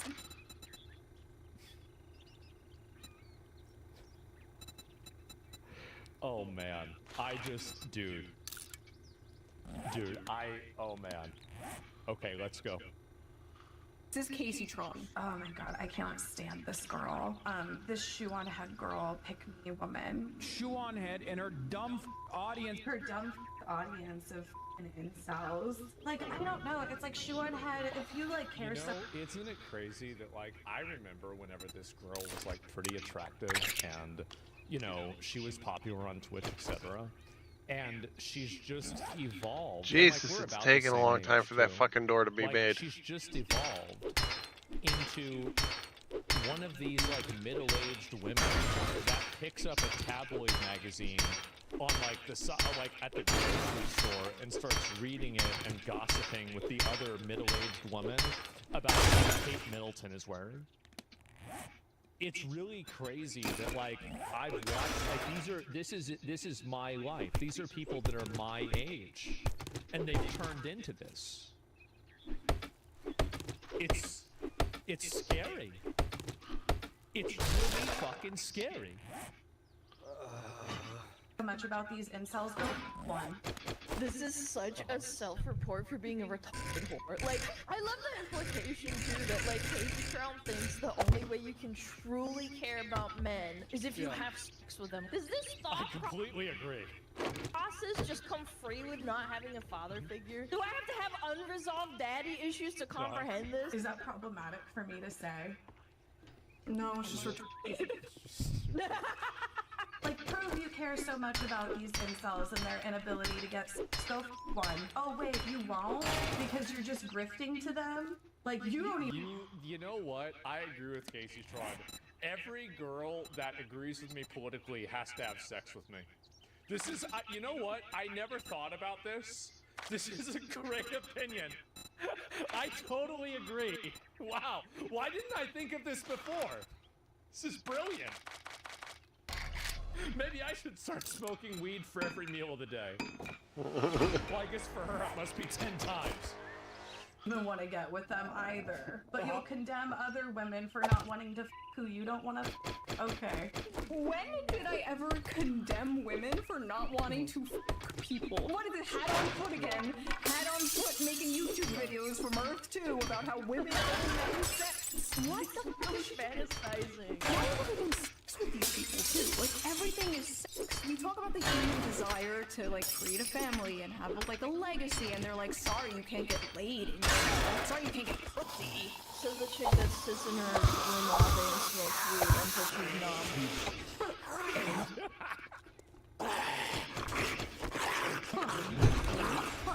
Dog, what do you... If you look up... This might not be something she'd want to hear, but that's what my mom did. That coughing that same way, she should stop that. She should stop doing that. There's not a good ending for this. Stop smoking cigarettes, stop smoking weed. It's really bad for you. Just a little not so fun fact. Dangers of smoking marijuana in like a Kids Dare pamphlet. There's just a picture of Casey Tron's face. You're happily married and have a child, but because some fat retard on Twitter thinks you're a grifter, you're gonna need to f a bunch of random men to prove them wrong. What do you just have to do? Like a weekly raffle? Pull a random inside of how do you verify that Subscriber number 20? I stand by what I said. Like Bonnie Blue. Shoe on Head should be thanking me for giving her and her incel Say it again, award! Say it again, incel! It's like a parrot, man. Incel! The reason why Casey Tron hates men is because men pick different women than Casey Tron. That's the reason why. She used to not feel this way, but then men decided that there were other women that were more attractive and God damn it. Decided that she hated all men. It's just like what I've said, is that most people's viewpoints and ideology is actually just personal unresolved trauma. You know Jafar from this... Hassan is Jafar. And Who's the parrot? Did he know there's a crying song? He's like, good girl. Yes, give her a cracker. Yeah, your cracker. So once again, people in his chat brought up my video. He has not responded to it. He has not made a single point. Called me emo, called me irrelevant, you know, but he didn't call me wrong. They never I call you emo, but Did you see what Sean had responded on Twitter? No. Also, God, why the fuck did you come from? What? One of the things is like how much like random pausing there is. I mean, I usually try to say stuff, right? I feel like in some cases. Where did he come from? I do. Like I can just like sometimes just like shut the fuck up. Oh, there's a door right here. Ah.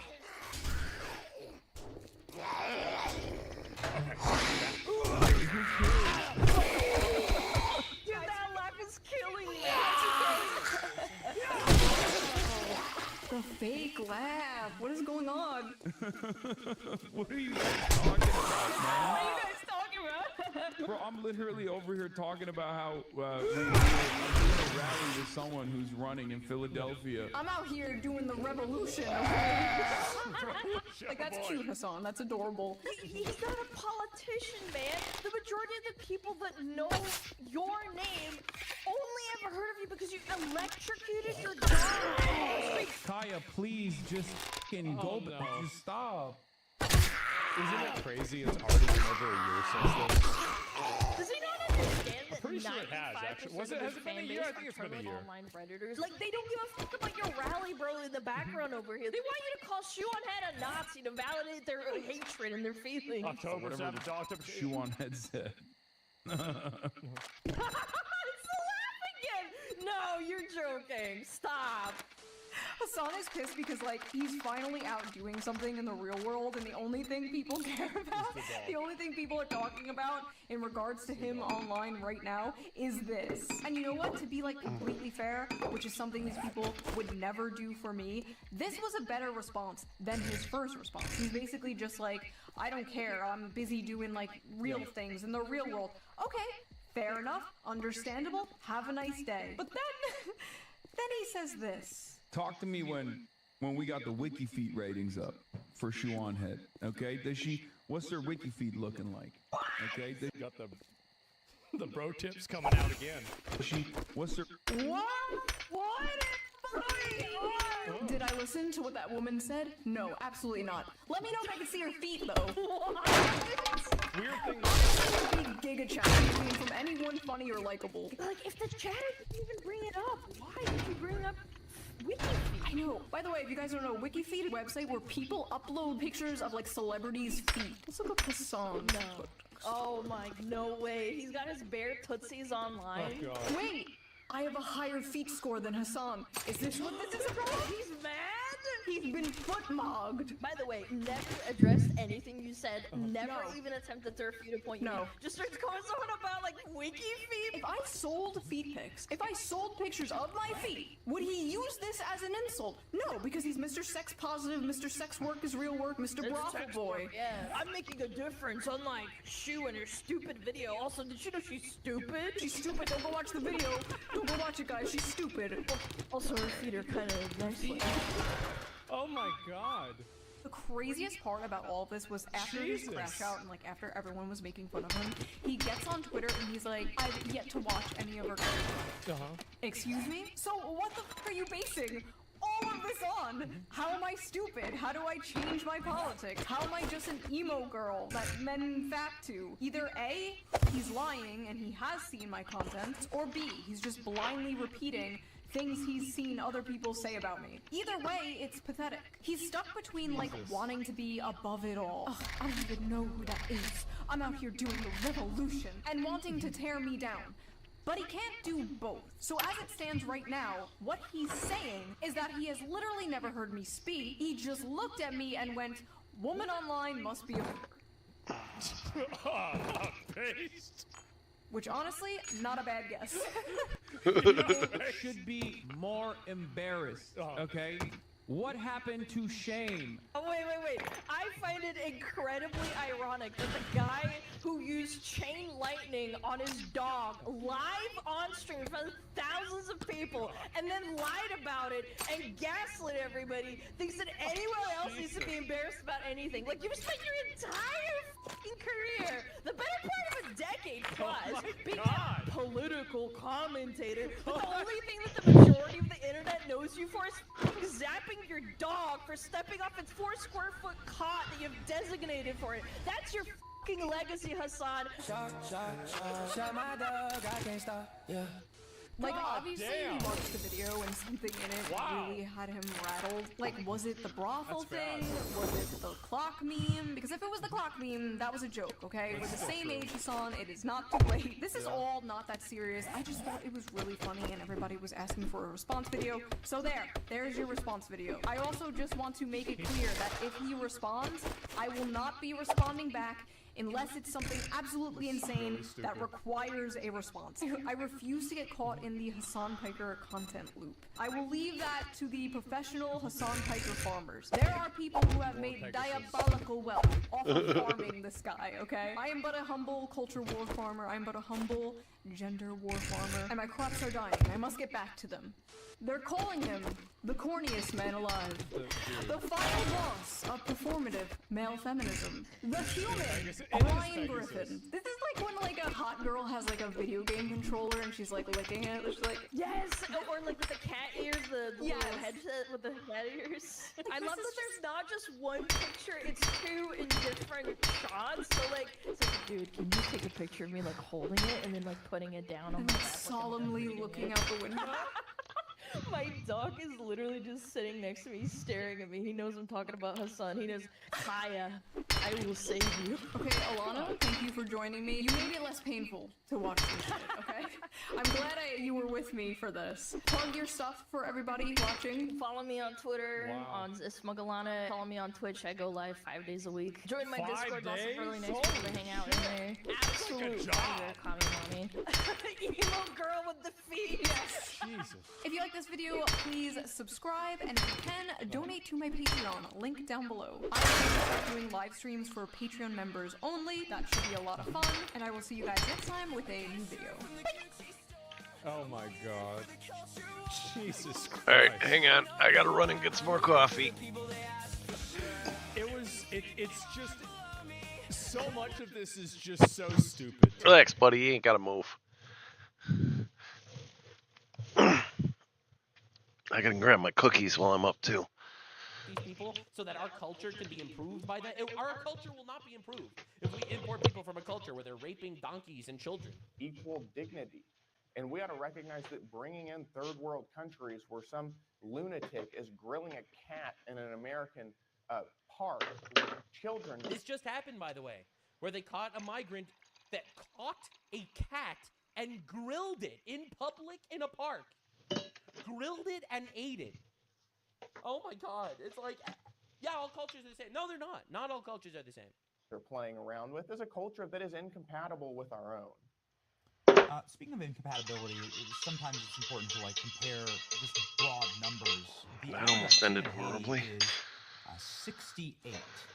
The average IQ is 68 and 67, depending on where the numbers are. I have Grok pulled up here. Between 67 and 68. Average IQ in America is 105. How is that supposed to be compatible? How is that supposed to work? Same thing. Again, this is not supposed to offend anybody. These are objective facts. All right? Now, for those of you unaware, 67 is really bad. It's a really bad IQ. Of course, I'm not saying that these people aren't created in the image of God, and I wish them well, and I hope their culture manages to evolve and develop. I hope that they stop inbreeding and raping their cousins and children. And I think that would make their culture a lot better. Hope they embrace God and reject their false prophets. Absolutely. But objectively, in reality right now, 67 IQ is like, I will crack your skull open because maybe you have gold nuggets in your skull that I could take. And if not, well, I'll just eat your testicles and make a little sacrifice so that we can have a rain season and beautiful, bountiful harvest this year. That's not compatible. It's really just not. The thing with Somalia, by the way, the average IQ in Somalia hovers around 70, and that's the threshold for mentally handicapped, according to most psychological theses here in this country. So, how are you supposed to square that, Congressman? Well, that's the problem, and perhaps there's a link between this and between the welfare usages that you see from migrants in many countries, which is that whenever you bring in a population, largely has not really interacted with what we would consider, the modern American world and the modern American economy, have a very hard time staying afloat.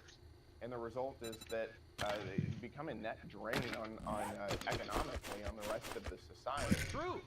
But why should we import people that are a detriment to our culture? This is the correct framework. This is the correct intellectual framework to be had. And it's wild watching all these countries around us just collapse because they don't want to engage with reality because they're too worried about racism. And again, I think this is an offshoot of the really feminized way conversations are being held, where really your feelings are just more important than the facts. When you engage with these people, you're like, well, statistically, men are taller than women. Oh yeah, well, I know a really tall woman. All right, dude. Hypothetically, if you didn't eat breakfast this morning, would you be hungry? Oh, well, I did eat breakfast this morning. It's these people do not want to even engage with reality. But again, these are basic facts that we've got to recognize, and I don't think that think just to use one example. How does importing these populations, given the statistics which you just cited, impact American education?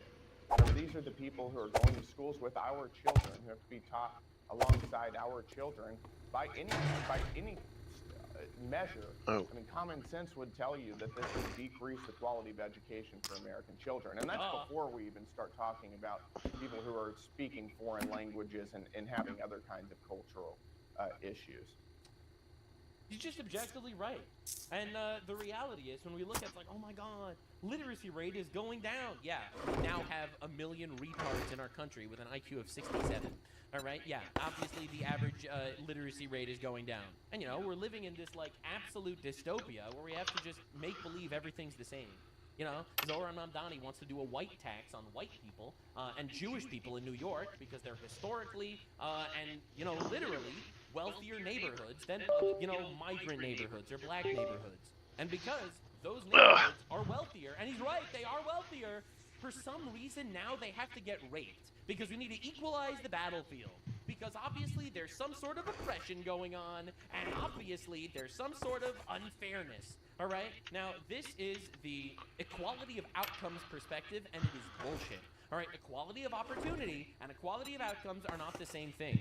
White people, Jewish people, black people, they all have the same equality of opportunity. If they worked fucking hard, they'll make it and they'll get somewhere. And if they don't work hard, they'll probably end up, not doing as well.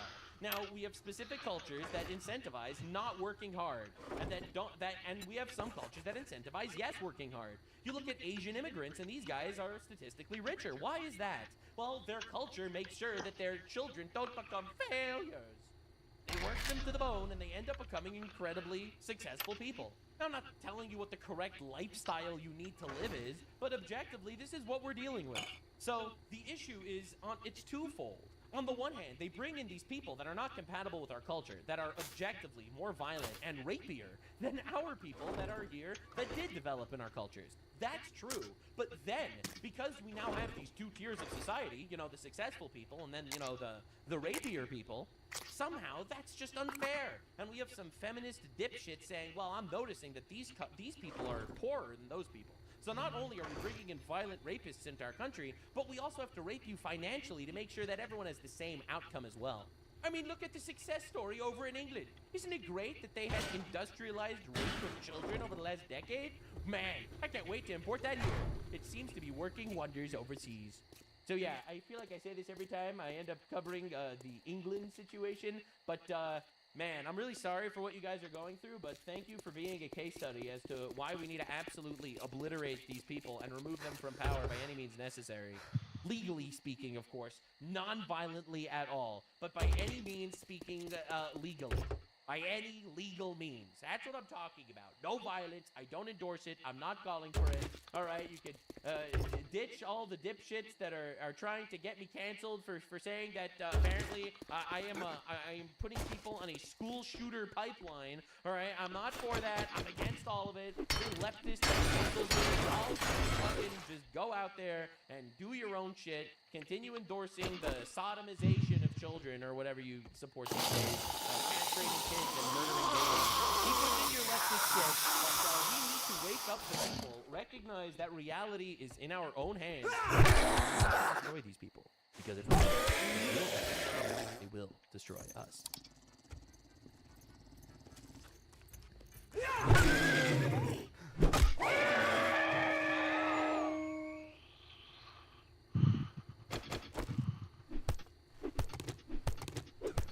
And do you agree that if you were the Secret Service director, that when the request came in based on President Trump's profile, based on the existing threats that would need to be mitigated, based on the request by his own officers, that would be something that you would approve or disapprove?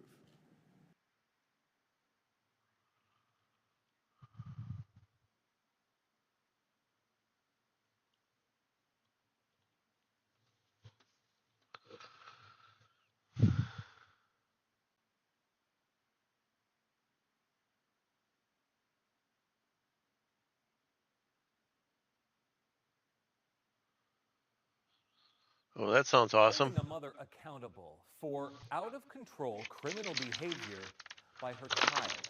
It's something police have been reluctant to do, but it just happened in Utica. A rare arrest, and police did it to prove a point and get other parents to exert more authority over their children. Well, well, well, it seems like the free ride is over in Utica, New York, as police and prosecutors have decided enough is enough when it comes to this youth crime, when it comes to this teen crime, which in this particular case actually involves a preteen criminal age 11, because now they have decided that they're going to use a rare usage of criminal law to charge the parent, single mother in this particular case, with neglect of her child because her 11-year-old has been involved in multiple different felonies and laws that are put on the books in the name of criminal justice reform, like raise the Now, we're going to talk about this, which has been brought up in a bunch of different places across this country in response to the wave of youth crime, which is in response to the soft on crime treatment for youth in this country. But before we do, I want to thank everybody who supports this channel via actualjusticewarrior.com/join. This week, police arrested 36-year-old Neutral Muhammad, a Authorities say her 11-year-old son has been involved in at least 4 felonies. So the woman at the center of this particular story is 36-year-old Neutral Muhammad. Now, of course, playing neutral when it comes to her child's behavior is the exact reason why she is in this predicament. However, I do want to point out that maybe because of her namesake, it's actually impossible for her to function as a parent in any kind of reasonable way. And by the way, for those of you who are going to go into the sources of this particular video, read an article about this subject matter and tell me that neutral, it's actually neutral. Congratulations, you have discovered the joke. Thank you for leaving your comment there. It was really valuable, and I definitely 100% appreciate your input. But in addition to that, I want to go over the crimes that this teen, who's actually a preteen, has participated in. 11-year-old son has been involved in at least 4 felonies: robbery, fire at a Walmart, stolen cars, and more. Because of his age, police say they can't charge him criminally, so they've turned their attention to the mother. So as you can see right there, this youth has been involved in a robbery, which is a felony, an arson at a Walmart, which is a felony, and of course, Grand Theft Autos, which are also felonies. Now, normally, before raise the age, you would actually be able to remove them from the streets, put them in a juvenile detention facility, mandate some kind of intervention program due to the fact that raise the age actually prohibits the police and prosecutors from doing anything with 11-year-olds. And I will just point out, and I've told you on this channel before, that when I was 12 years old, I was wrongfully arrested in the state of New York, and rather than get the soft crime treatment that this is getting, I was actually charged with enough crimes that if I had been convicted, I would have been put in juvenile detention until I was 21. And for those of you who are unaware of this story, at 12 years old, I was accused of walking into a group of 8 to 10 14 to 16-year-olds, decking one in the face with a combination lock on my finger, robbing them, and then leaving the scene of the crime. And this resulted in 6 felonies, assault A, B, and C, also robbery A, B, and C, and a whole host of other misdemeanors. And to make matters even worse, when it came out after the alleged victim testified in that particular case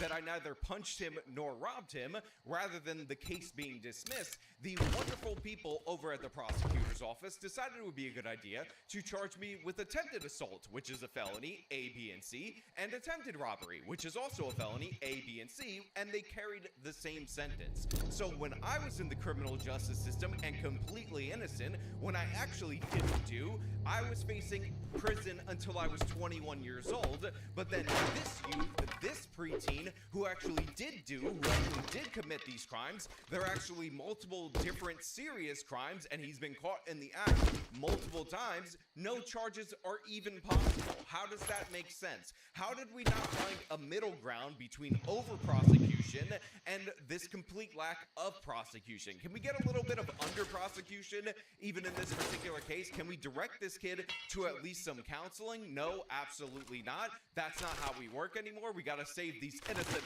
Baba Angel Aladdins. Oh my god, it's so sad. This youth is stealing cars and setting Walmart on fire in order to feed his starving family. Oh my god, our world is so tragic.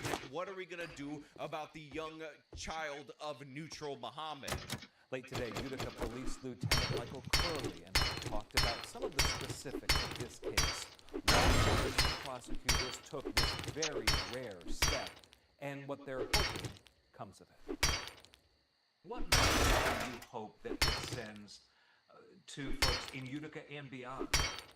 So this is a very unique situation, considering the age of the child, the amount of crimes that he's been in, the lack of the ability for the police and the community to really do anything about it, coupled with the fact that Raise the Age has just kind of run amok amongst the juvenile population with this case in particular, the fact that under 12 cannot be prosecuted in any criminal facility. Now, first of all, many of you would shame me in the comments if I didn't point out that Lieutenant Curley right here is in fact bald, therefore does not have curly hair at all, therefore he is improperly named. In addition to that, it is very important to point out that he is highlighting the key issue in this particular case, which is that this 11-year-old is committing crimes with impunity due to the fact that Raise the Age, which I mentioned earlier on in this video, made it impossible to hold said 11-year-old accountable for his criminal actions. Now, I will point out what I've said on this channel multiple different times, which is when you do these reforms, a lot of people say this gets rid of the alleged school-to-prison pipeline. We're just criminalizing our youths, setting them up for failure, because we all know that it's the punishment that youths are committing that make them more criminal, not the fact that they're committing crimes, and holding them not accountable for said crimes will lead them to do so more. But in reality, what actually happens when laws like this go into effect is that these kids who are recruited into gangs at young ages are actually becoming more of the centerpiece of these criminal operations rather than the older members. And think about it, it makes 100% sense. If you're not going to charge somebody under a certain age, and this criminal organization has recruiting ability within that age group, then obviously you're going to put your contraband, you are going to assign missions to people who can't be held accountable, because in reality, they get to pay their dues in the criminal organization, and in addition to that, they're never going to have to face any consequences for it. You compare and contrast that to after older members of this criminal population who might serve jail time, and it just makes sense. Remember, we did this whole thing on the Adam Toledo case out in the city of Chicago, and the controversy over the police shooting this kid who had a firearm on him and was pulling it out of his waistband at the time that he was shot. But the reason why he had the firearm on his person is because he was out in the middle of the night with another gangbanger who was about 23 years old, and after that other gangbanger fired off the shots in Chicago at like 3 in the morning, he knew instinctively that the youth would not be held accountable, so he handed the firearm off to which one of them would have consequences for that possession. And this is what we're seeing over and over again throughout our country, especially in places where they really went soft on youthful offenders. Again, how many times have we gone over the Kia Boys and that Tommy G documentary in Milwaukee, where the youths tell you the reason why they're stealing cars, in part, is due to the fact that if they get caught, it's just a misdemeanor and they'll only spend it 2 weeks in lockdown. When you arrested this man and explained to how he was placed under arrest, what was the reaction? I'm sure that she was unhappy, as dictated by our press release, and certainly I think everyone can understand that by the charge in of itself, this is not the first contact we've had with this mother. It wasn't that a simple juvenile. Oh, fuck these guys. Convenience store and charging a mother for uncare of a juvenile. I could take out the fucking big zombies. One shot. With the half zombies, take 3. True public nuisance crimes as well. So this kid isn't just out stealing things, as we said. He's not throwing rocks through windows. This is a case where a juvenile has created a multitude of major safety issues, and the mom has just been unwilling to try to stem those behaviors. So we hear from Lieutenant Curley that she is completely unwilling to intervene and take accountability for her child's life.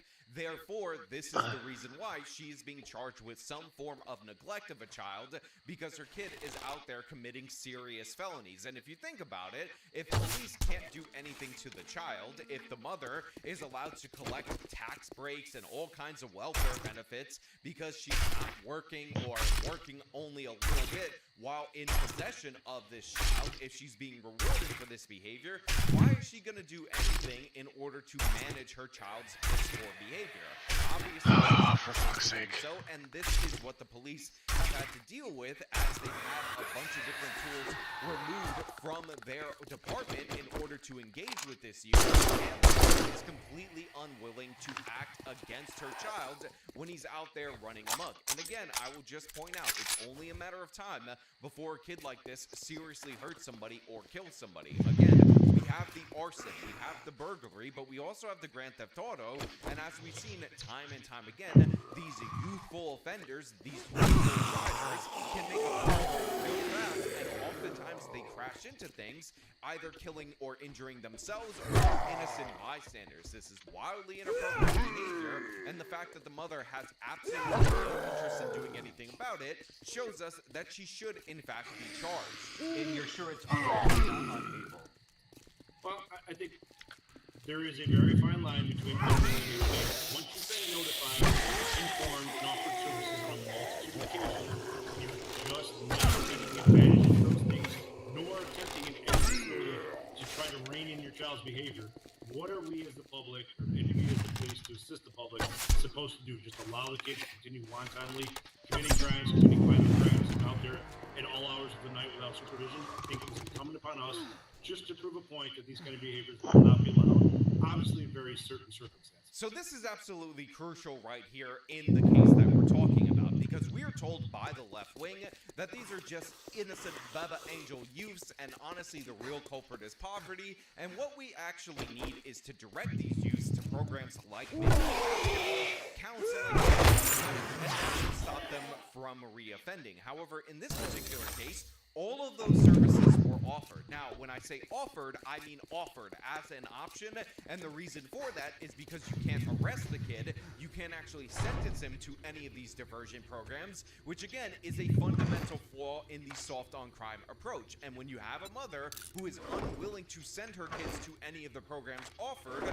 obviously she is signaling to the police and to the community that she doesn't give a damn about what her kid does. And of course, when he does get in trouble and they ask where the kid is, she's like, oh my god, he snuck out, what am I gonna do? He's 11 years old, I can't possibly stop him, he's just an innocent Baba Angel Aladdin. And honestly, what do you expect me to do? Actually be a parent?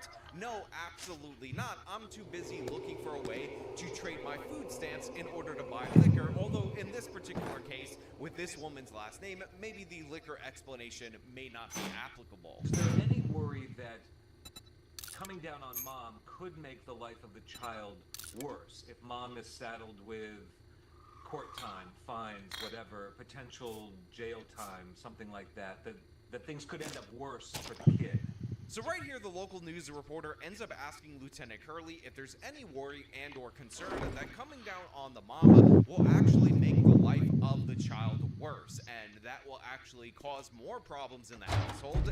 And honestly, the officer gives a decent answer to this. He talks about how we're not looking for a lengthy period of jail time. In reality, the punishment for this is going to be a fine or some kind of way in order to force her into being a better parent. But the answer to this question should be, who gives a damn? I don't care at all whatsoever if this is making the life of the youth worse, because obviously doing absolutely nothing hasn't worked. And honestly, I don't understand how you're going to make the case that holding somebody accountable makes it worse when the kid is reacting time and time again to not being held accountable by re-escalating his crimes. What we should do is put this kid in a juvenile detention facility. If we can't do that, we should be able to at least put him on probation. But guess what? They can't even charge the kid with the crimes, which is one of the reasons why he keeps committing the crimes, because he knows that there's no accountability for his actions. So I don't give a damn at all whatsoever if it's going to make the kid a little bit sad. He should feel sad. He should feel bad. He should feel terrible. And maybe, just maybe, if you jail the mom, you could put the kid under the custody of somebody who actually is going to monitor what the hell he's doing. In this case, it is endangering the welfare of the child. So we are arguing that mom's behavior has created a situation which either allows this child to act this behavior or has been unable and unwilling to take care to cease this behavior.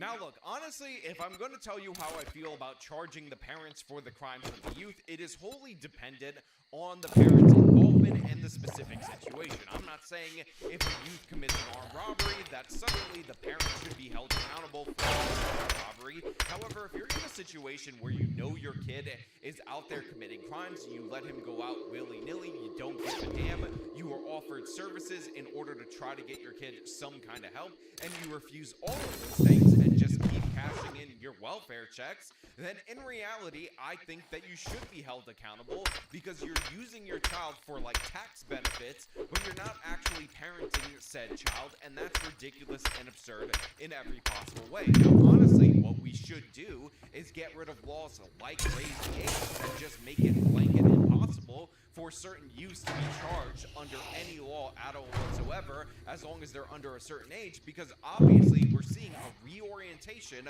of criminality into these age groups, and that is proving to be an absolute disaster. And by the way, it's not only worse Fuck did this for guy come everybody from? in society, but it's also worse for the schools, because they're getting involved in more and more criminal activity. The reaction for these youths is going up dramatically. But you know what? Those are just my thoughts. I want to know what you guys think down in the comments below. As per usual, if you like this video, show me by leaving a like, subscribe for more content, follow me on my social medias, support me via the support links in the description of this video. This has been me talking about the absolute madness going on across this country with youth crime. Till next time.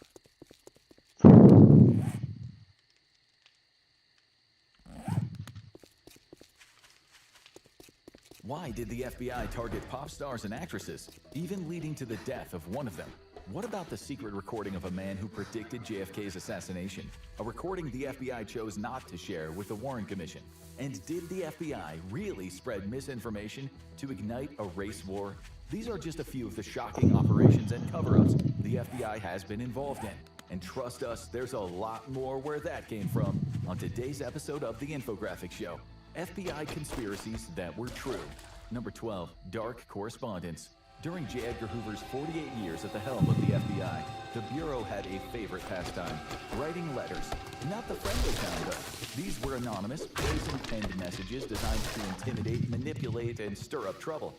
It sounds like the kind of thing a tinfoil hat-wearing conspiracy theorist would say, but it actually happened in Operation Hoodwink.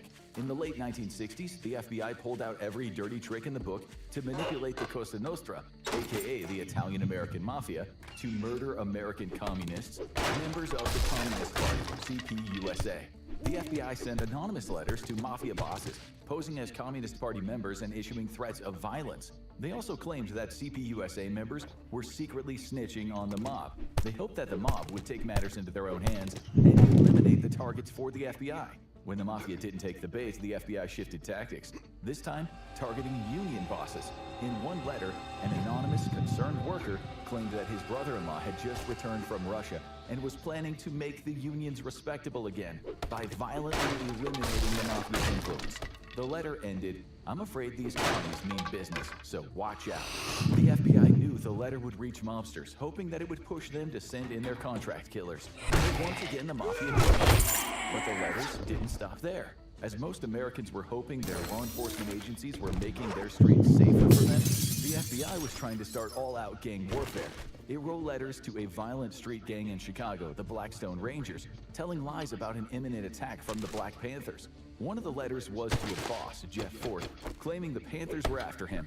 As the New York Times later wrote, these fake correspondence efforts were to stir bloody gang warfare, and this time it worked. Thanks to the letters, at least 4 black activists were murdered. After similar letters were sent to gangs in San Diego, the FBI proudly said in a memo, shootings, beatings, and a high degree of unrest continue to prevail in the ghetto area of southeast San Diego. To be clear, the FBI considered this a success. That same memo, titled Tangible Results, said a substantial amount of unrest is directly attributable to this program. According to the Civil Liberties Defense Center, the FBI deliberately spread false rumors within black gangs and activist organizations, claiming that there was a snitch in their ranks. They hoped that this would be resolved with extreme violence. The FBI called this tactic snitch jacketing, a method designed to paint innocent men as informants for the FBI or CIA, hoping that their groups would turn against them. They even wrote to men's spouses about infidelity that didn't happen, hoping that it would destroy their families' lives. If that didn't work, the Bureau simply told local police forces to arrest the men over absolutely nothing. In one FBI memo from the 1960s titled Key Black Activist, it said that people should be repeatedly arrested, quote, on any excuse, until they could no longer make bail. Now let's look at a man the FBI threw everything at, every dirty trick in the book, and they still couldn't bring him down. Well, I guess that depends on which story you believe. Number 11, Killing King. Martin Luther King Jr. had the internal strength to withstand an all-out war against him. Before his assassination in 1968, he had become deeply unpopular in the U.S., largely due to a relentless FBI smear campaign that shaped public perception. In 1963, only 37% of Americans had a negative view of King. In 1966, that number had jumped to 63%, fueled by negative press and disinformation spread by the FBI. King had expanded his message beyond civil rights, speaking out on labor rights, poverty, and American imperialism. He urged people of all races to peacefully unite against what he saw as a corrupt government. But the media really turned against him after he declared that the U.S. was the greatest purveyor of violence in the world today. By speaking out against militaristic foreign policies, King had made himself an enemy of the so-called liberal elites. The New York Times, in a distinctive piece titled Dr. King's Error, essentially told him to stay in his lane, focusing on racial tensions in Chicago, Harlem, and Watts, instead of global issues. Meanwhile, Life magazine went even further, calling his criticism of U.S. foreign policy demagogic slander. The message was clear. Challenging racism was one thing, but challenging American power was another. Before he was murdered, King was planning to bring hundreds of thousands of people of all races together in the Poor People's Campaign to a protest camp in Washington, D.C. As he talked about class struggle, human rights, and bloody imperialism, he wasn't showing any signs of backing down. This was despite the FBI bugging his home. They bugged the hotels he stayed in. They followed King everywhere, even planting violent protesters at his speeches to make him appear dangerous to the American public.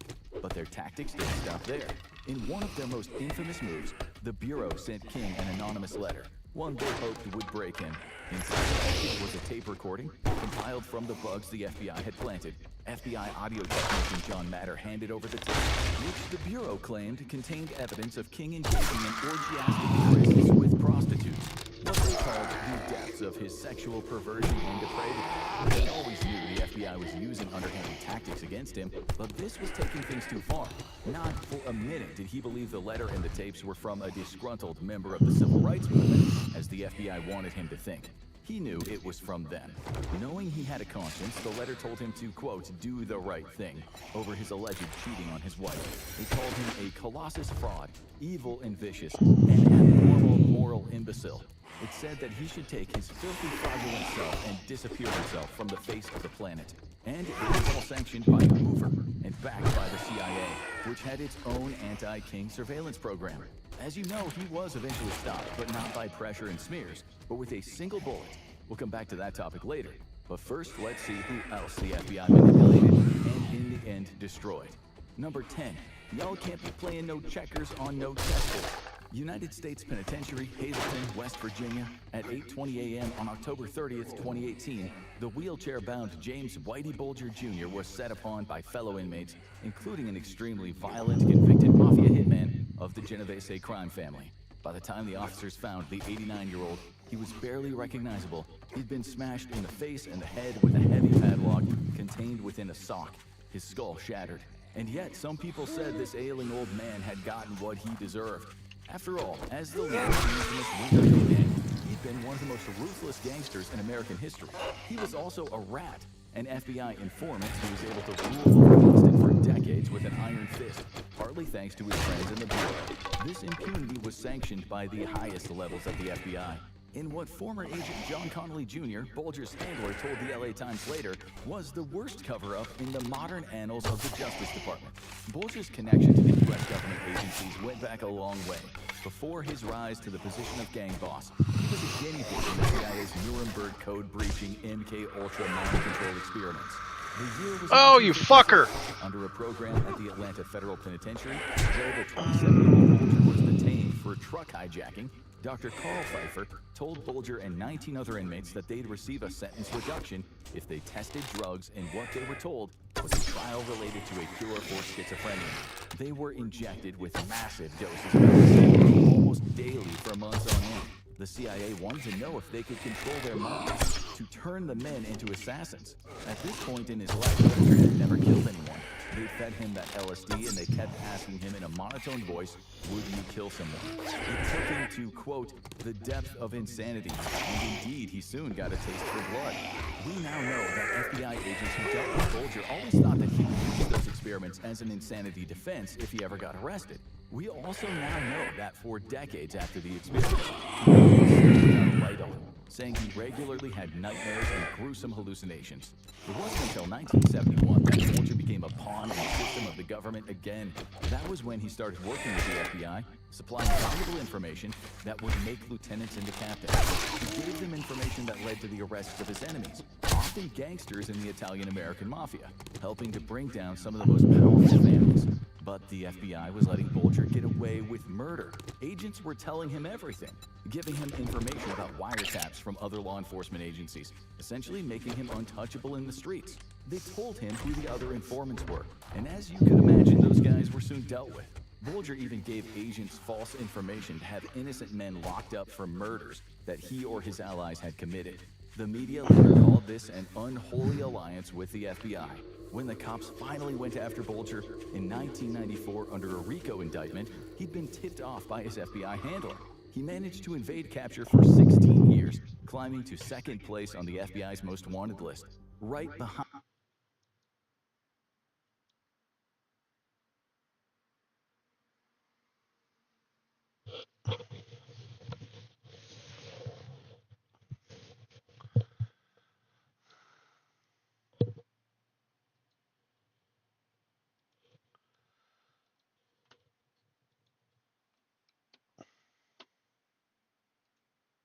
Alright, I gotta run to the bathroom right quick. I'll be back in a minute. I want to hear this guy. One of the most noteworthy things about Donald Trump, before he became president anyway, was his tendency to slap the Trump name on everything. For like 2 or 3 decades leading up to his first term, you could find the Trump brand attached to a wide variety of products, and not just the Trump hotels and golf courses he's so well known for. Most of these products also ended up being failures, like the infamous Trump line of casinos that all went bankrupt. However, there's way more stuff out there with the Trump logo than just real estate. Just close your eyes and imagine, guys, the ideal Trump life. You wake up bright and early and start the day off right with a cup of Trump coffee and Trump vitamins, while sitting on your Trump home furniture and flipping through the latest issue of Trump magazine. You get dressed in your Trump signature clothing line and head off to your TV studio job at Trump Productions, where you help create not only The Apprentice, but other incredible shows like the game show Trump Card. On your break, your boss allows you to post as much as you want on any social media app owned by the Trump Media and Technology Group, including Truth Social, while being entertained by girls from Trump Modeling. The job pays you just enough so you can afford the interest on your Trump mortgage, though your bonus ends up getting paid out in free credits with Trump University. After work, you treat yourself to some Trump steak paired with Trump wine before your friends drop by to have a fun evening playing the Trump board game. Everything's set for tonight, Mr. Trump. I wonder what Trump's game is this time. Trump's got a new game. Trump's got a new deal. What's your game, Donald? Trump has a new game. What is it? It's an airline, a new convention center. Mr. Trump. Is it a convention center? Mr. Trump, please. My new game is Trump, the game. Trump, the game where you deal for everything you've ever wanted to own. Because it's not whether you win or lose. It's whether you win. Yes! Play Trump, the game, from Milton Bradley. I think you'll like it. After the night is over, you decide it's best to wind down with some Trump vodka, paired with Trump ice of course, while playing Donald Trump Real Estate Tycoon on your PC. Thankfully, tomorrow your vacation begins, where the travel service Go Trump has arranged a flight for you with Trump Shuttle to attend the Tour de Trump.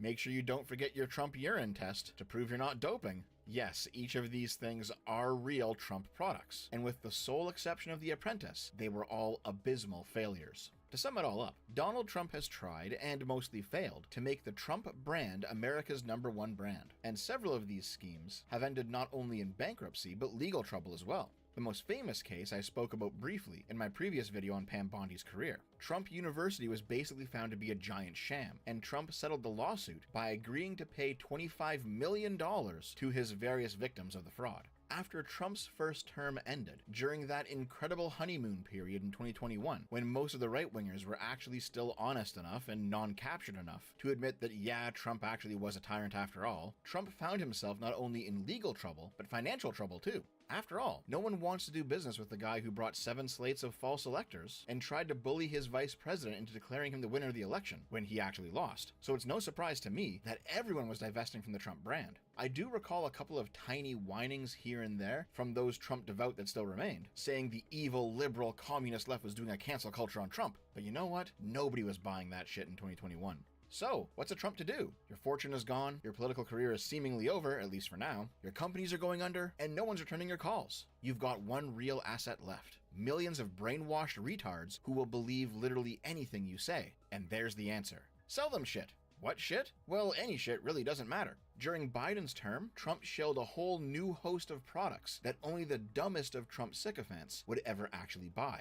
The golden Trump sneakers, priced at $400 a pair. Trump guns. You want your gun to be emblazoned with the Trump brand? 650 buckaroos. Trump perfume. How much money do you want to spend to smell like the inside of Trump's asshole? Signature Trump guitars. Look at that big smile. Trump could try to sell a cup of water to a drowning man and feel absolutely no fucking shame in it. By the way, these guitars, they were advertised as Gibsons, but were later discovered to be fake, because they were seized by the LA Port Authority mid-transit, and shortly afterward, Gibson sent Trump a cease and desist letter. Whoops. Remember those Trump NFTs? For just $99, you could be the proud digital owner of this image of Super Trump. To this day, I am still convinced the reason these were marketed as digital trading cards is because the boomers that make up the most gullible of Trump's audience have no fucking clue what an NFT is. Also, hey, do you recall when NFTs were supposed to be the next big crypto thing? Well, to no one's surprise, by 2026, their value has entirely vanished, and the Trump NFTs are no different. And then there's the two most high profile of the Trump scams, Trump Mobile and Trump Coin.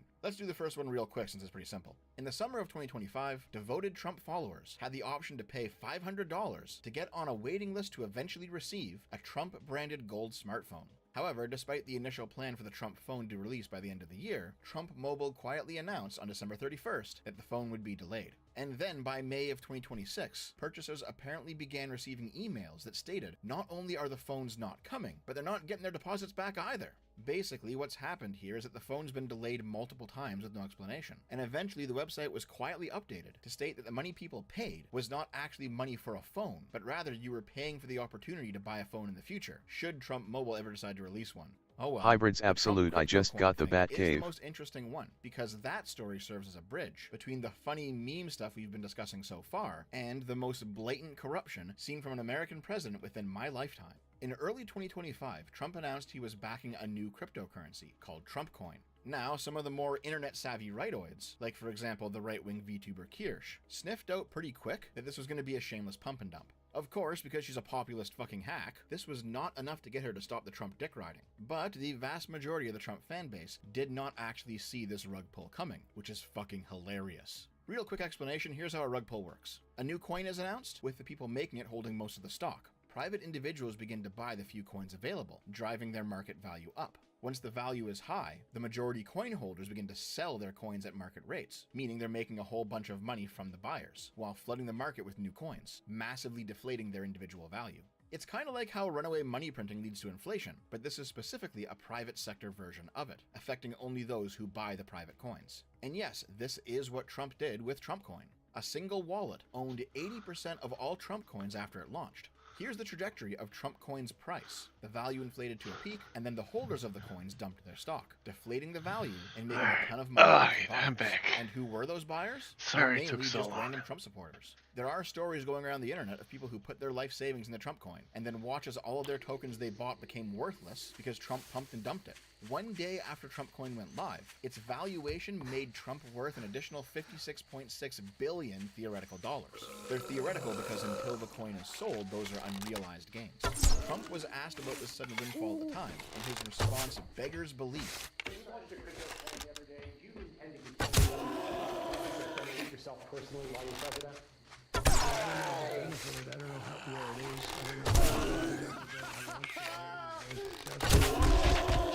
Where is it today? You made a lot of money, sir. How much?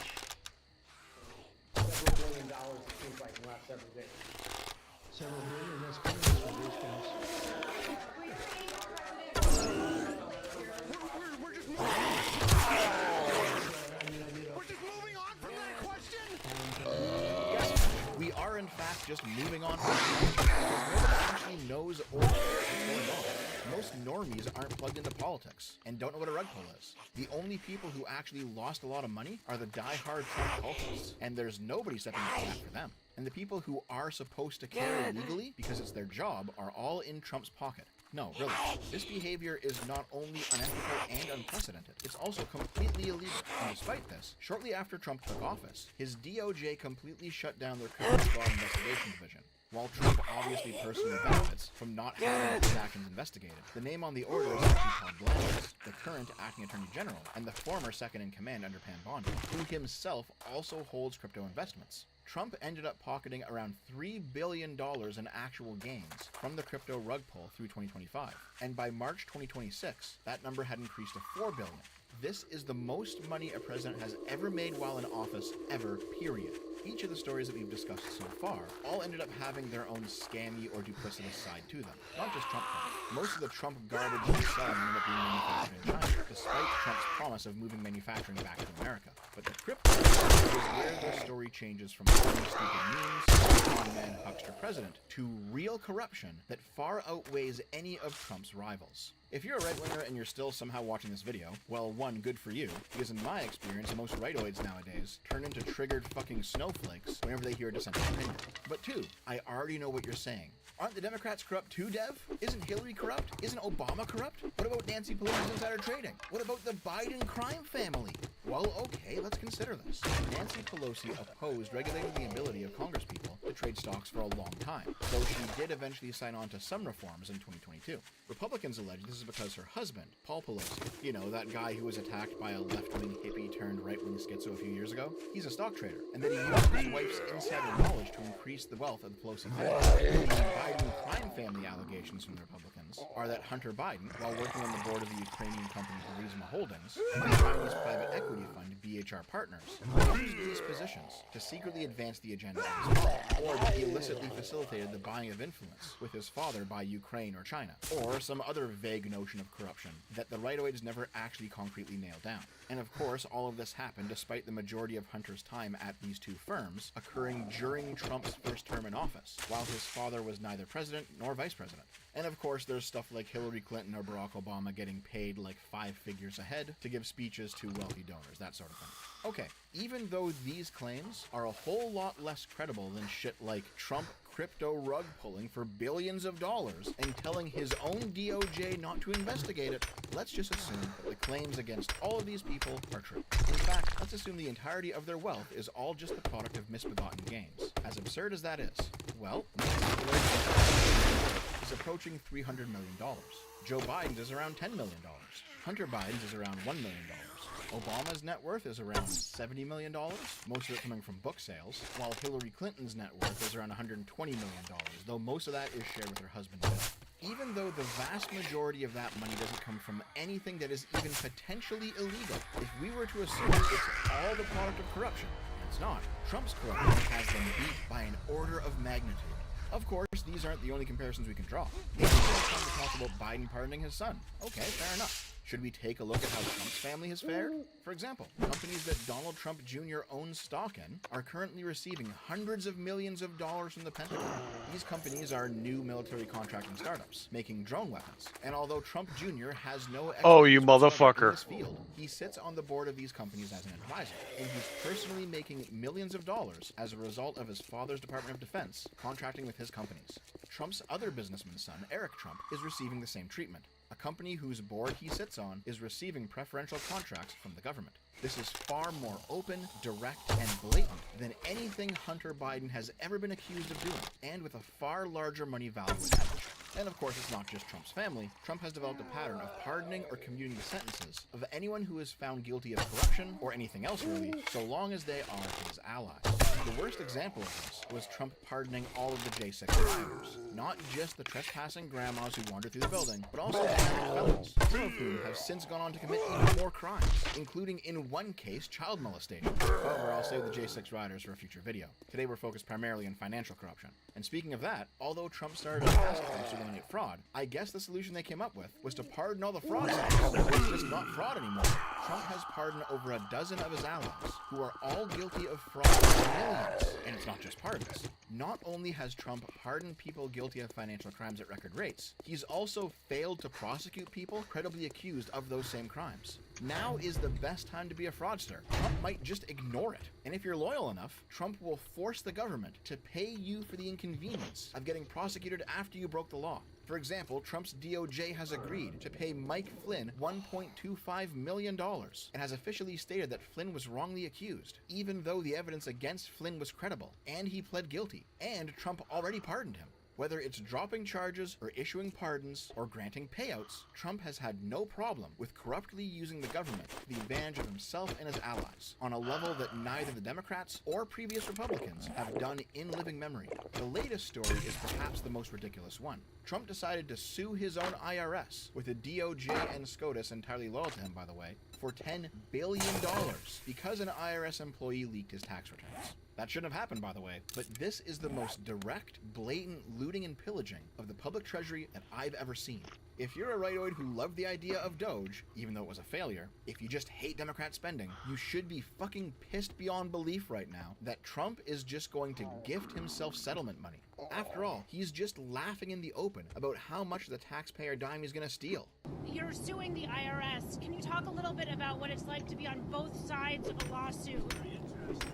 Another one where, I've virtually won the Mar-a-Lago break-in suit, and I have to work out some kind of a settlement. I'm supposed to work out a settlement with myself because when the FBI broke in, we sued. Before I was president, I sued. And obviously, it was a very good suit, and I have that one, and I have to work out.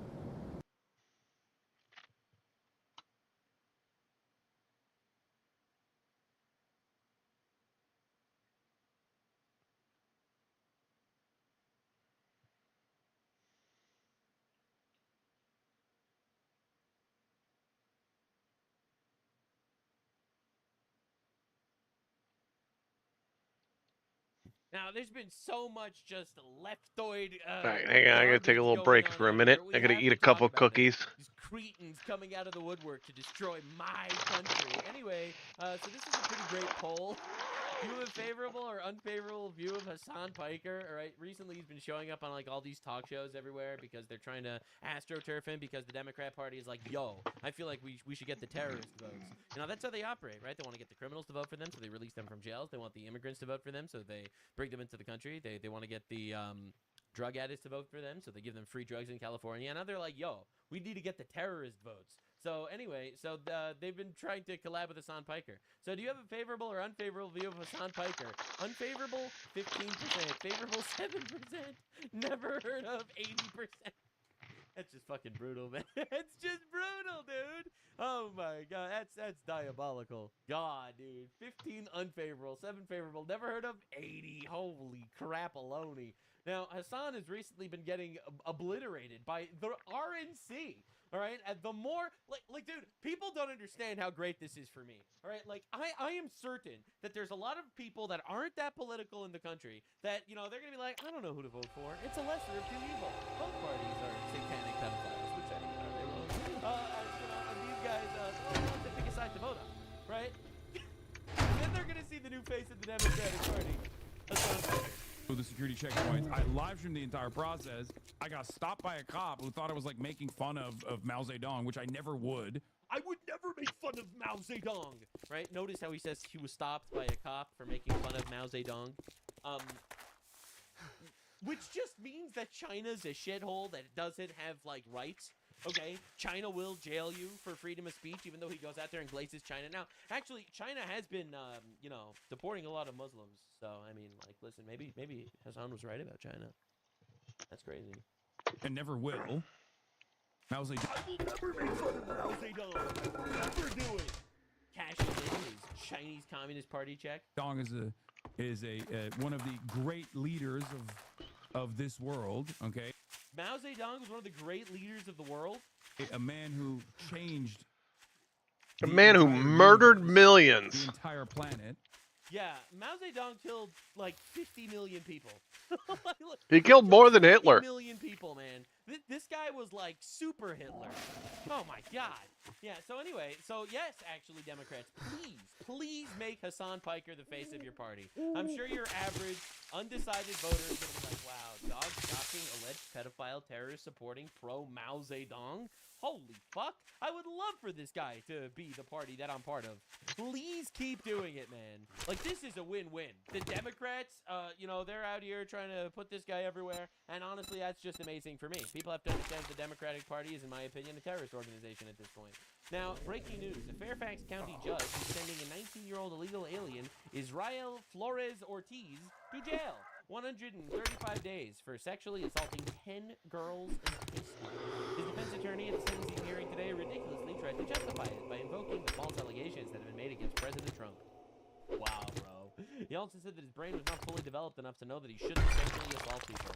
Yeah, this is the defense of, like, importing people from other cultures. It's like, well, in their culture, it's actually not so bad. Now, for those unaware of Fairfax County, I've been paying attention to it a lot. And the reason for that is simple. If you actually look at the statistics of crime that goes on in Fairfax County, 75% of homicides are committed by illegal aliens. That's right. In the entire county, 75% of homicides are illegal aliens that commit the homicides. That is a fucking scary statistic. Anyway, so this just happened yesterday. Bro is going to jail for a couple of months. All right, 4 months in jail for sexually assaulting 10 women. Right? Remember when the left used to claim that they were like anti-rape, and then they had to pivot to be pro-rape because they wanted to get the rape votes? That's right. I mean, like, they'll be pro this Ortiz Flores, Israel Flores Ortiz guy, the pro rape votes. It's pretty good stuff, honestly. I respect the hustle. And one of my favorite clips in the history of time is Vaush. This is Vaush. He is a communist dipshit who supports all sorts of degenerate garbage, advocates to legalize child porn whenever he possibly can, for those of you unfamiliar with the lore. So he has like a big YouTube channel. He's like some famous communist debater guy. So this is one of the greatest clips in the history of the internet, and everyone needs to know it exists. Yeah, I mean, it's really funny because I'm over here. Just, you know what? Okay, I'm gonna. Here, wait, hold on. I should probably move my webcam down because I'm like blocking their faces. I've been doing it the whole video. I just want to say, do you think it maybe speaks a little bit to the fact that we have a rape culture when we put 6 people in a room together to talk about Me Too, and when they're like, hey, who have experienced sexual assault, and the 4 women sit down and they've all been raped and they all can barely choke out a coherent sentence. Wow. Our country is so sad. We have such a rape culture, unlike in Afghanistan where they have actual sex slaves, where it's so much better. Here we have a rape culture where you have 6 women who were literally called to discuss Me Too, okay? So, like, probably rape victims, all right? Or, allegedly rape victims. Yes. Like, whoa, they're all victims. Whoa. What are the coincidences that we got 6 rape victims to talk about rape? Me Too has gone too far. False allegations are ruining people's lives. True. Yeah, but some of these people consider sexual assault anything. He whistled at me in public. That's literally rape. Okay, dude. Who among you have experienced sexual assault? And I had consensual sex with somebody 4 years ago, and now I regret it. I was literally raped. I mean, so like. Come on, open the goddamn gate! And the room starts crying. Like, almost every female friend I have has been the recipient of sexual assault or. They were probably whores. Your female friends are probably whores. Violence or rape or whatever. Again, rape does happen, sexual assault does happen. It's an absolute nightmare when it does happen. We should be castrating rapists immediately. Don't get me wrong. That's for sure. However, yeah. Trader Rekt is open for business. Seriously. Direct or get wrecked. 1 in 4 is It's probably so common. understating it significantly. 1 in 4 is an understatement. I wouldn't Everyone be gets surprised raped. if the rate for sexual assault on women over one's lifetime is as high as 1 in 3 or 1 in 2. Morning. Didn't we agree your first job was going to be free? Like the 90. What's the number? This is 93% of women in Egypt that were raped. Because nobody fucking reports, because reports aren't taken seriously. Well, because sometimes they're lies. Why should we just believe every person? Anyway, it gets better. I'm going to show you. Make up your mind or make your way out. What is about? All right, so this is him basically talking about rape culture. Every woman was raped. It's also sad. Every woman, they were all raped. It's horrifying. Every single one of them. It's a nightmare. And get ready. You're like, I don't think things are on the same level, but things impact you in like bizarre ways. But yeah, like because the perpetrator wasn't white, and because he was like, I'm, you know, part of like a certain religion. Wait, are we being real? And the police are basically just like, we can't because I was a Muslim of cultural differences, which I don't feel like is such a good. What? Bullshit!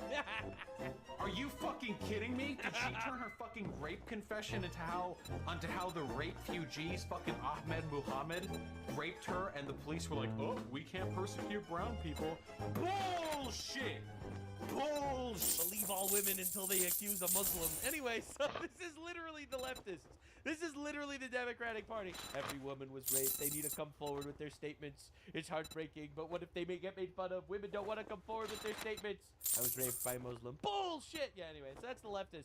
Don't let the door hit you on your way out. Well, I guess I'm gonna have to pay you now that you did it. Looking individual laughing. Killer smiled and giggled when learning he will spend the rest of his life in prison. Oh, look who's tired of eating. Can't say I'm not surprised. Female judge is not sure why he's Good luck, laughing. kid. Let's understand the case. Criminal sentenced to life in prison. Brutally kills someone while in jail. Again, sentenced to life in prison. Laughs in the face of the judge. Female judge is confused. My God, dude, we have to get these bullshit woke judges out of here. We gotta get them out of here. But next, how did you know this judge is woke? It's a female judge. Sorry, I don't want to be that guy, bro, but like statistically. Anyway, representative from Florida Democratic Rep, Sheila McCormick, officially resigns after being charged with stealing $5 million in FEMA funds. It's like, it's every leftist, man. They're all fucking unconscionable dipshits. It's unreal. So there is a major issue going on in Texas. This was reported like a year ago, all right, that these churches are getting bought by Muslim communities, and they're converting them into mosques, and it just happened. All right, so that's another church conquered. We warned you last year, now it's happening. Radical imams, Sheikh Uthman Ibn Farouk, Pakistan-born, is now buying churches and converting them into mosques. So know this, that Islam will enter every house. Every house. Don't worry about the Islamophobes. They can yap all they want, their children will be Muslims. Yeah, so anyway, moving on. We understand. Oh, Nuxure. That you don't like when Muslims rape you. So Denver is now fighting back against the rape epidemic that comes with migrants. And by posting "Don't Rape" on Instagram. That's right. That's right. That's the leftists these days, you know. They used to be anti-rape and now they're pro-rape, but they can't say it out loud, so they have to say "Don't rape" with a little green box. Don't rape. Which is weird because they wrote it in English. Anyway, so the White House released this report, and the AP press, all right, leftist media, decided to blast them for it. You know, in Mexico, hundreds of migrants, most of them from Haiti, left the southern Mexican city of Tapachula on foot Tuesday, seeking better living conditions elsewhere in Mexico.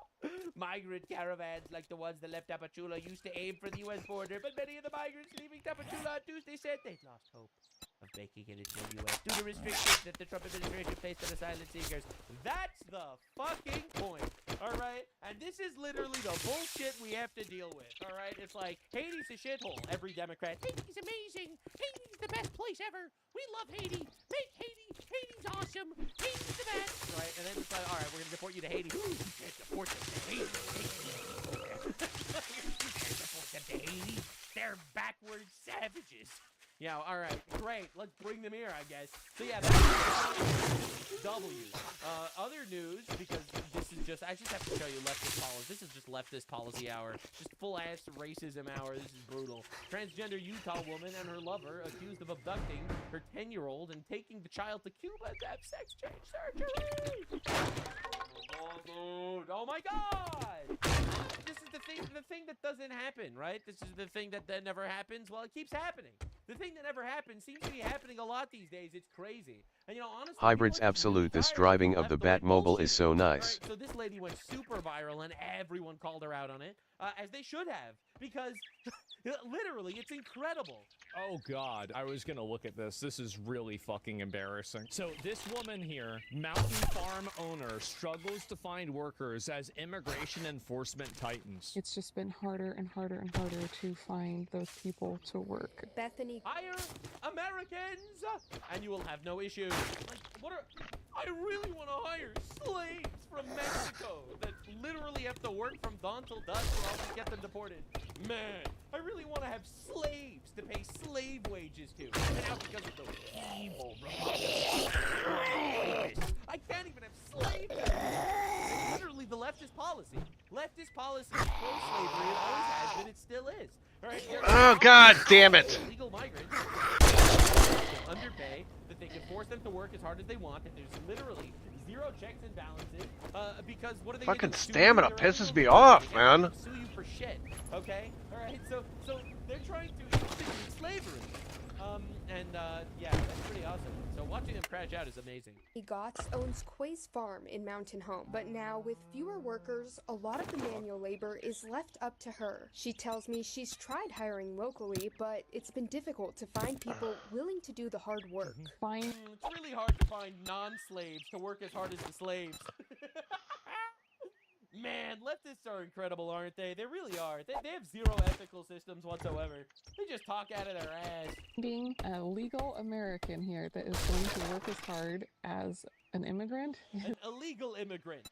All right, legal immigrants are Americans, and they're not getting deported by ICE. So this lady's like, man, Trump has made it so difficult. Here I am, trying to hire people to work as hard as slaves, and they don't want to. It's nearly impossible. She even posted job openings on Facebook. I had 7 people contact me about it, and when I sent them the description, I had... And then I was like, I want you to work dawn till dusk, live in the fucking barn, and literally not get paid. We'll pay you in oats, all right? You'll get to eat as many oats as you want. We'll pay you in oats. You'll live in the barn, all right? Work dawn till dusk. And they're like, no, sir, I don't really want to do that. She's like, damn it. The Mexicans used to do that. No people respond. Yeah, we're gonna find out how. We're gonna find out why. Gott says the increase in immigration enforcement has made it harder to find migrant workers. Just for fun. Illegal alien workers. This is all about illegal migrant workers. For some reason, the host and the farmer just refuse to see it. Heartbreaking because they are living... We all know why. Because that's the propaganda. Right? Anyone that says migrants are in trouble. Like Zoran Mamdani in New York does this all the time. Every migrant deserves to have free child care no matter what your documentation status is. All right, so what you're saying is that you want to raise the people of New York, take their money, and give it to people that should not be in this country at all. Got it. All right? But they don't want to say that out loud, obviously, because it's... An employee living in fear, and I don't blame them. They could get picked up at any moment, and then you're without an employee. To keep her How farm would they get picked up? Oh, you think they're illegal in the country? running, Gott is now looking into the federal H-2A visa program, which allows temporary agricultural workers into the U.S. This year, I have endeavored to spend $200,000. Oh, I have to do it legally. To build a small worker housing so that I can get H-2 workers. Wow. They used to sleep in the barns. I used to have like one stall for the horse and then one stall for the Mexicans. And now I have to give them beds and shit. Oh, Trump being immoral. Next year, You're buying a little slave shack for them. Oh, that's cute. we love our workers. They're a family, and they want to work, and they will work hard. And there needs to be a path for these people in our country because our government has failed them. Our government failed them. Our government needs to give them infinite. Our government failed people from other countries. So she's trying to literally hire indentured servants. She wants them to live on the farm and work 16 hours a day and do it for essentially slave wages. Anyway, people found the job listing. So take a look at this. Ranch hand needed. This is the salary. $2,600 to $3,000 a month. By the way, as people pointed out, this is for 60 to 70 hours work weeks on average. That's why they say the salary is monthly and hours expected are not listed. This is potentially less than $10 an hour. It'll be a good month. You think you're pretty smart now, don't you? Years, Here's your pay, Einstein. For 4,000 acres. Position is full-time, permanent, free housing. Oh yeah, you get to live inside of their little shack. I have endeavored to spend What are you, a $200,000 zombie? to build Decide a already. small worker housing. So You said small twice. Really, you got something like this right here. She wants slaves, yeah. She said small twice. I had 7 people contact me about it, and when I sent them the description, I had no people respond. Can't believe no one wanted to be your slave in a free country like this. That's crazy. Well, the good news is, at least God bless. At least you have illegals from Haiti that can eat your cats if you have too many of them. Now, if you thought these dipshits were crying about migrants before, oh my god, it gets so much worse. Like, you have leftoids being like, man, I want my slaves, and then you got the migrants making believe that they're actually, like, benefiting every single area just by existing. First, This is a very controversial clip on the internet right now. I saw this. It had 31 You cheap million ass son of a views. bitch. That's all you're gonna Oh my buy? God. Every child. Nigerian to play chess at the world's most prestigious Wipe museum. that smirk off your face. Doing one job doesn't make us pals. The first Got it? Nigerian to play chess at the Louvre, the world's most prestigious museum. Wow. Every child deserves a fair chance. You better of take greatness. this job. Get moving, jackass. This don't pay by the hour. Okay, he's not like some famous guy. Alright, he's not famous. He's not invited there. He wasn't invited by a chess tournament. He's just some random fucking guy who cosplayed as Nigerian Piccolo and played chess against himself. This is unbelievable, dude. He played chess against himself and lost. Go back to dreams. Are you kidding me? Like, are we being serious, dude?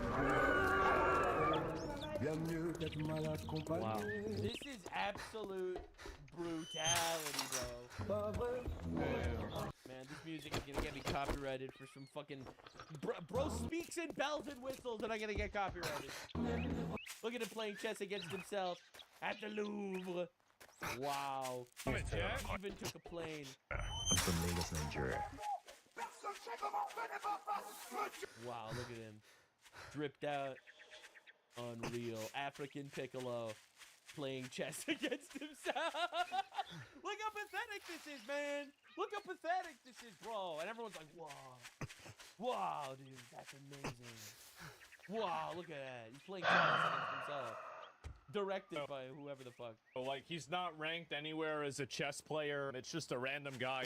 Like, and again, this is pure marketing. This is a guy that put he spent all of his money on his outfit. It's like whenever you're leveling in the new expansion in WoW, somebody's not even max level, but they have all of their gear transmogged. But like, you look at them on the damage meter, and they're like number 17th under 2 tanks, right? Some black dude turned up to a public museum dressing and played chess against himself, and other Nigerians are congratulating him in the comments. Yo! And the other Nigerians are like, yo!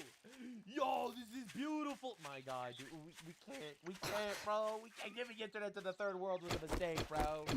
And so, no disrespect, but why is everyone congratulating him for playing chess at a public museum? Again, wow, he was invited to the Louvre? No, he just went on his own and stood outside. There was no chess tournament. But surely he's a great and noted chess player. No, he doesn't even rank in the top 25 in Nigeria. And that's rough, buddy. And that's rough, because I'd probably be in the top 25 in Nigeria. I think it's just, it's how ridiculous it is that somebody is like this first Nigerian to play chess at the Louvre. He's not even playing it against anybody else, right? He's just playing chess by himself. You think he cured cancer, but it's just a black guy that knows about chess. I guess so. And wow, they set the bar so low for Africa. Jesus Christ. That's insane, man. It's like, it's so the bar is in hell. The bar is in hell, bro.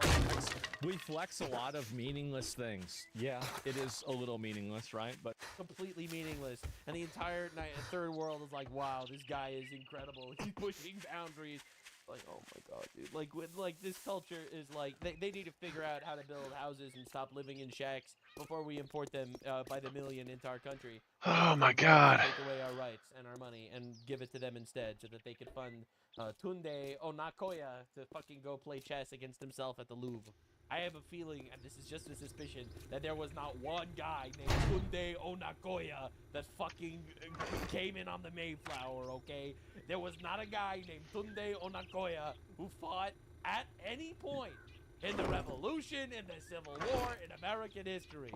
I do not think we need 1 million Tunde Onakoyas coming in to Virginia in order to flip some seats from red to blue.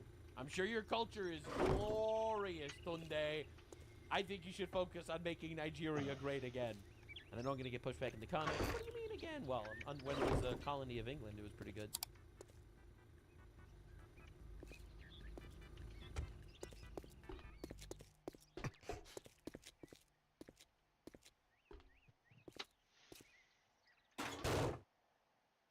I think it was like 2 years ago or something like that, I made a video spitting on those degenerate parasites that would go live on TikTok with videos, not actually live streams. They would have pre-recorded videos that they loop that aim to deceive children into giving them money or interacting with the stream, like spam emojis or spam galaxies, or else I'm gonna press this button. It's the boogeyman's cell phone. He's coming right to your house to fuck your mother. Yeah, quick, it's about to be game over. Or even more egregious, they say things like, the first person to donate 5 schmoobles, send me 6 ice creams, is going to get 10 billion V-Bucks, that kind of thing, and it actually works. Not the getting V-Bucks thing, don't get it twisted. The scamming children thing, deceiving them, misleading them into giving you money because they go grab their parents' credit card like, oh my goodness, what a deal, punching in those wacky numbers in there, and they don't realize that it's not actualized. They're not actually going to get anything. They keep looping it for a while, then they start it up again a little bit later to get a whole new batch of something. And rinse and repeat. That's something that's been going on TikTok for a long time, but it now has infested YouTube as well, which I knew about, but I haven't talked about it in a while because I've got a very doomer attitude about it, how there's nothing you can do because YouTube isn't cracking down on it, even though it's a clear violation of their policies. But now, it finally seems like they are. Jax Films just made a video going over this as well. I highly recommend you check out the whole thing. I'm going to show you bits and pieces of it. You want to hear the most annoying sound in the world? So what you're looking at are 4 YouTube channels live streaming at the same time. Except they're not actually live. Here, pay attention to the second video on the left and see if you can spot anything weird. Guys, 2 more seconds. Oh, just cut! You just cut! Oh, nobody saw the cut! That's right. These live streams are actually all looped, pre-recorded videos made to trick children into giving them money. It really is such a shame that insufferable dweebs like this are no longer getting wedgies. Instead, now they get to just go endlessly scam children on these platforms without repercussions. Press it right now if you want Robux, and send me the laughing disco. Anyone does a red super chat, you're gonna get 1,000,000 Robux right now, okay, bro? Now, according to these gentlemen, this is all above board. Yo, Jack, you need to stop trying to expose us, bro. Leave us alone. We're not doing anything wrong, bro. We're not doing anything wrong. It's fucking pathetic how you can actually hear the stupid in people's voices now. Like, there are people that are just observably stupid, and just in that one little you can hear the stupid in people's voices. Fact that if you put the 2 of them together, they might not break double-digit IQ. They are just completely rotted. They grew up in this shit, they were molded by it, and they never broke out of it. They are just fucking perpetually stuck with baby brain. It is so sad. Like, I would feel bad for them if they weren't just scamming children. And make no mistake, they're not just harmlessly illiterate. They know what they're doing is wrong. They're just trying to cover their own ass. Now a lot of them have deleted it and tried to scrub it from their pages, probably out of fear of some kind of consequences, because like I said in the beginning, it looks like they actually are starting to crack down on this. What they're doing is not only a violation of this platform's terms and policies, it is full-blown illegal. It's fraud. You are fraudulently running these fake giveaways. So like that guy who's saying, first one to send a red super chat gets 1,000,000 V-Bucks. That is a crime. That is fraud. And contrary to what generic NPC broccoli hair goober straight off the galaxy gas tries to spit out there about how they're doing nothing wrong, they are doing something wrong. And they should be punished for it. Saying shit like, give me this galaxy, which is real money by the way, and you'll get all these Robux pouring out of every orifice of your body, that kind of thing, and faking these live streams, looping this shit endlessly. That is fraudulent. It's fake giveaways. They don't actually give any of this away. if you do give them money, you Hybrids don't get absolute anything in one a return. spark. In fact, you just get flexed on. Yeah, by give me a them. sec here. Alright. Yeah. Oh, fuck my shoulder. They actually thought this went hard, by the way. This lame garbage. This only further confirms my theory that there is a government lab out there that's churning out these NPCs as an experiment. They all have the same hairdo. They're basically the exact same copy and paste person here. I'm telling you, there's something fishy. I'm not trying to get conspiratorial. There's something afoot. They got the damn Manhattan project going on, shitting out these twerps. Also, why is that Disney Channel extra on the far left of that video half naked? Why does he have his whole chest out and rubbing it on the protagonist's chair? What the hell? Conspiratorial.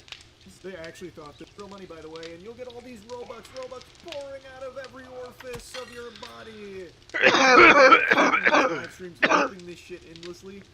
That is fraudulent. They don't actually give any of this away. If you do give them money, you don't get anything in return. In fact, you just get flexed on by them. Guys, we are so sorry, guys. We all do the crocodile streams. They actually thought this went hard, by the way. This lame garbage. This only further confirms my theory that there is a government lab out there that's churning out these NPCs as an experiment. They all have the same hairdo. They're basically the exact same copy and paste person here. I'm telling you, there's something fishy. I'm not trying to get conspiratorial, but there's something afoot. Project going on, shitting out these twerps. Also, why is that Disney Channel extra on the far left of that video half naked? Why does he have his whole chest out and rubbing it on the protagonist's chair? What the hell? And I noticed he happened to be live at the time. So I checked it out, and this is what it was. And then I'm gonna click the green call button right now, live on stream, and I'm gonna call 911 right now. By the way, they never call 911. This is a very common tactic you'll see across a bunch of live streams. And the goal of this is to drive that viewer count up and keep the viewer's attention. If you're following along with your thinking caps on, paying attention, you will also know that that is not live. It's again just a pre-recorded video. Jax Films shows you the cut. It's blatantly obvious. They're not very good at even making it appear to be live. They don't they have FaceTime for it. So it is very sloppy and haphazardly thrown together. So he's got, you know, fucking emo Chucky pretending to I'm about to call 911, so the viewer number's going way up, and then it gets to the next phase of the scam where they tries to squeeze the kids for their lunch money. I swear, I didn't edit this next part. Right now, here we go. In 5, 4. Okay, let's choose another person for some Robux, guys. Who in the chat wants Robux right now? Everyone right now. All of a sudden, I've taken a hard shift into the next phase of this scam, live stream. So first, he claims he'll give you Robux, the in-game currency for the popular video game Roblox. But then he says this. Whoever is the first person to click the little gift box at the bottom right-hand corner, right there, and send me the laughing disco. Whoever is the first person to do that, I'm gonna pick you, and you're gonna be next. You can send them little gifts that cost real-world money. And this laughing disco ball costs just south of $5. No fist bump in there or anything like that. It does cost just shy of 5 clams. So, if you send him about 5 clams, you get free Robux. This Whippets addict is gonna send you Robux. How cool is that? So Johnson is saying that whoever sends him this disco ball thing will in return receive Robux. And look, it's working. These people in the live chat both sent him laughing discos. But then he says this. Okay, skinny Gordra. Skinny Gordra. Oh my god, he's such a bumbling, drooling idiot that it is painful. He is making me sick. In his own scam, he couldn't even choose a name that he can pronounce, that he can read. He couldn't even fucking say the name in his own scam. And again, this isn't live either. This is looping. He doesn't ever send the Robux to anyone. So those 2 people that sent him the money, they get nothing. they fell victim to his scam. Then I kept watching. Guys, hurry up. Tell me your username in the chat right now. Okay, let's choose another person for some Robux. Uh-oh.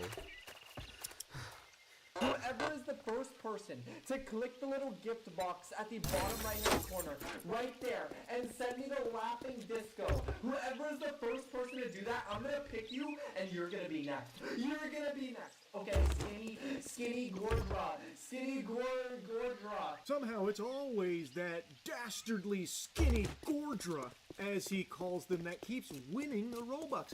How is he so quick with that emoji? How does he keep getting away with it? Okay, you're getting Robux, skinny Gordra. That's right. This loops over and over again. This live stream isn't live at all, but an edited loop meant to trick viewers with this false sense of urgency. Like, hurry, hurry, hurry. And as you can see, it kind of works. $10 here, $20 there. And he does this over and over and over again. Multiple times a day, every day. And wouldn't you know it, somehow, Skinny keeps winning. It's always that damn skinny Gordra. How does he always win? Oh, look, this one's live right now. Oh my god, it's the exact same scam we just saw on Joxy's channel. Quite literally, the same video. Whoever is the first person to click the little gift box at the bottom right-hand corner. And it's not just on this one douchebag's channel, they do this across many. It's an entire network. So that same Joxy video is played on an entirely separate channel, the exact same video, again, trying to farm, trying to mislead children into tuning into the stream, and then try and get them to, like, panic send money to try and win the Robux. But it's all just the same looped video. It's a fake live stream that is just, by every possible definition, a scam. And it should be treated as a serious one because they have made a sizable chunk of change from this. And like, even just during Jack Jones' following of these channels, they have money that he was able to watch unfold in front of them because it posts a message in the chat when someone does send them the money. And this isn't a donation, by the way. I know that's how they're going to try and loophole it, but it's not a donation because they are outright telling their viewers, if you send us this emoji, this is money, by the way, if you send us this money, you will get this item in return, whether it's Robux or V-Bucks. So they are paying you for that. I think that's how it should be treated. Of course, I'm not a fucking lawyer, I didn't pass the bar, but to me, that no longer constitutes a donation. Money under the pretense that you are giving them an item in return for that. So, my little Neanderthal noodle here, to me, that is now wiping your whole bush with the idea it's not that they're, it's not that, well, for an item that you are not delivering, that you never intended you're paying for a chance to win. So, I feel like but there is no chance to win. That's fraud. They have taken a lot of money from a lot of people over the course of however many months they've been running this scam. If we click the little bio here, it says, this channel is owned by Joxy's management team. Joxy does not have access to the channel. Weird. It kind of reads like a disclaimer meant to distance the personality from the channel. Man, you know what? I take it all back. These guys are slick. That was maybe they passed the bar. Wow, the way they were able to weasel themselves out of the accountability here. You can't hold Joxy responsible. He only makes all of the money from it. But he doesn't log in. This mystery person, the elusive man, logs in there. Fucking Slender Man is the one that actually controls the channel. They're the ones that are nefariously looping these pre-recorded videos that Joxy and all of his douchebag stupid associates make money on. Well, let's take a look at his most recent video titled, We're So Sorry. Hi guys. We're so sorry. We are so guys. We all do the crocodile streams. Guys, I'm gonna be honest. We might not with you guys. Charming. There are few things as cringe as people trying this hard. They are really doing all they can to look like they just don't care. They're just above it all. You guys are actually beneath us. We don't care. And Jiminy Christmas, someone needs to have an intervention with the pinstripe-wearing wiffle ball superstar over there that is going plus ultra on the tryhard. He is biting his lower lip while flexing. The insecurity is so potent, I can smell it through the computer screen. This is a DEFCON red alert insecure fucking meatball here. He is unironically doing the beach is that way. Beach is that way. Oh no. I went back and watched it again and I only just now noticed he doesn't even have a watch on. The others are flexing like some Temu drop shipped whatever garbage, fucking whatever they got from Wish.com. He doesn't even have that much. He is actually just there with his shirt wide open and trying all that he can to strike muscle poses here. I guess he didn't get the memo. This was supposed to be like a fake I'm sorry, and he's treating it like he's doing a photo shoot for Sports Illustrated swimsuit edition or some shit. He's just constantly posing. Somehow, this group of pathetic losers, he found a way to be the most cringe amongst all of them. Predictably, Joxy streamed the Robux script. But what was really funny was when Bacon Stream did the exact same thing, and I was able to record my reaction live. This guy, someone in the chat. Who wants some Robux, guys? Yes. Holy shit. 2 scams. Don't worry, I checked. This footage also loops.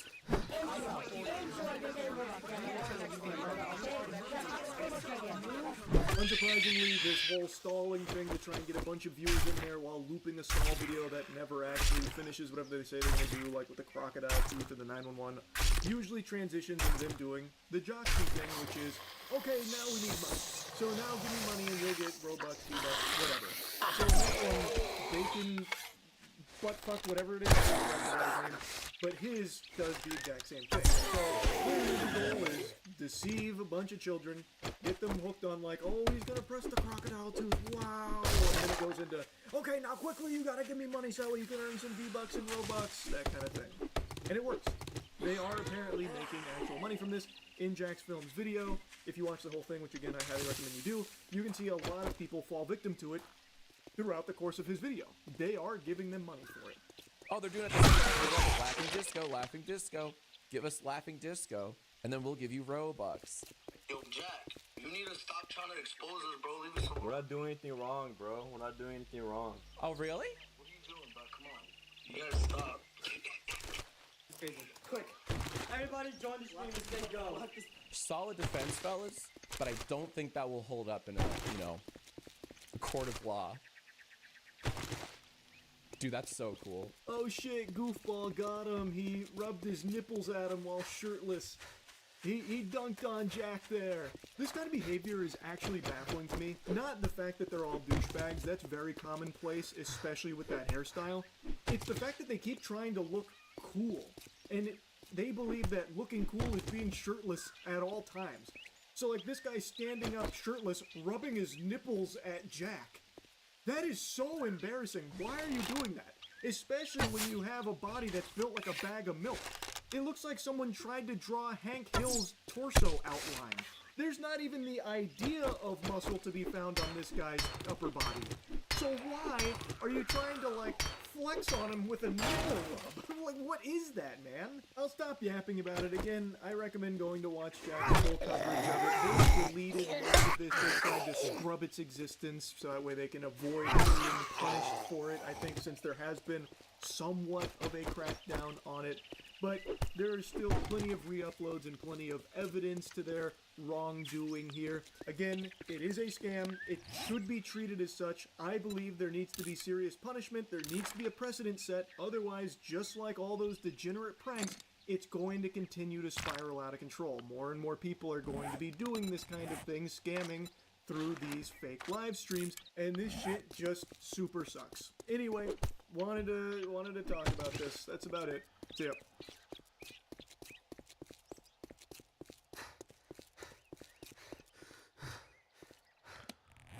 Gentlemen and female gentlemen, welcome back to another episode of Lore. That's right, here on the Lore channel on Nux Taku. This guy with beautiful hair made a video discussing discussing if Nazism is right-wing or left-wing. And I'm very excited to do a deep dive because I personally think it's left-wing.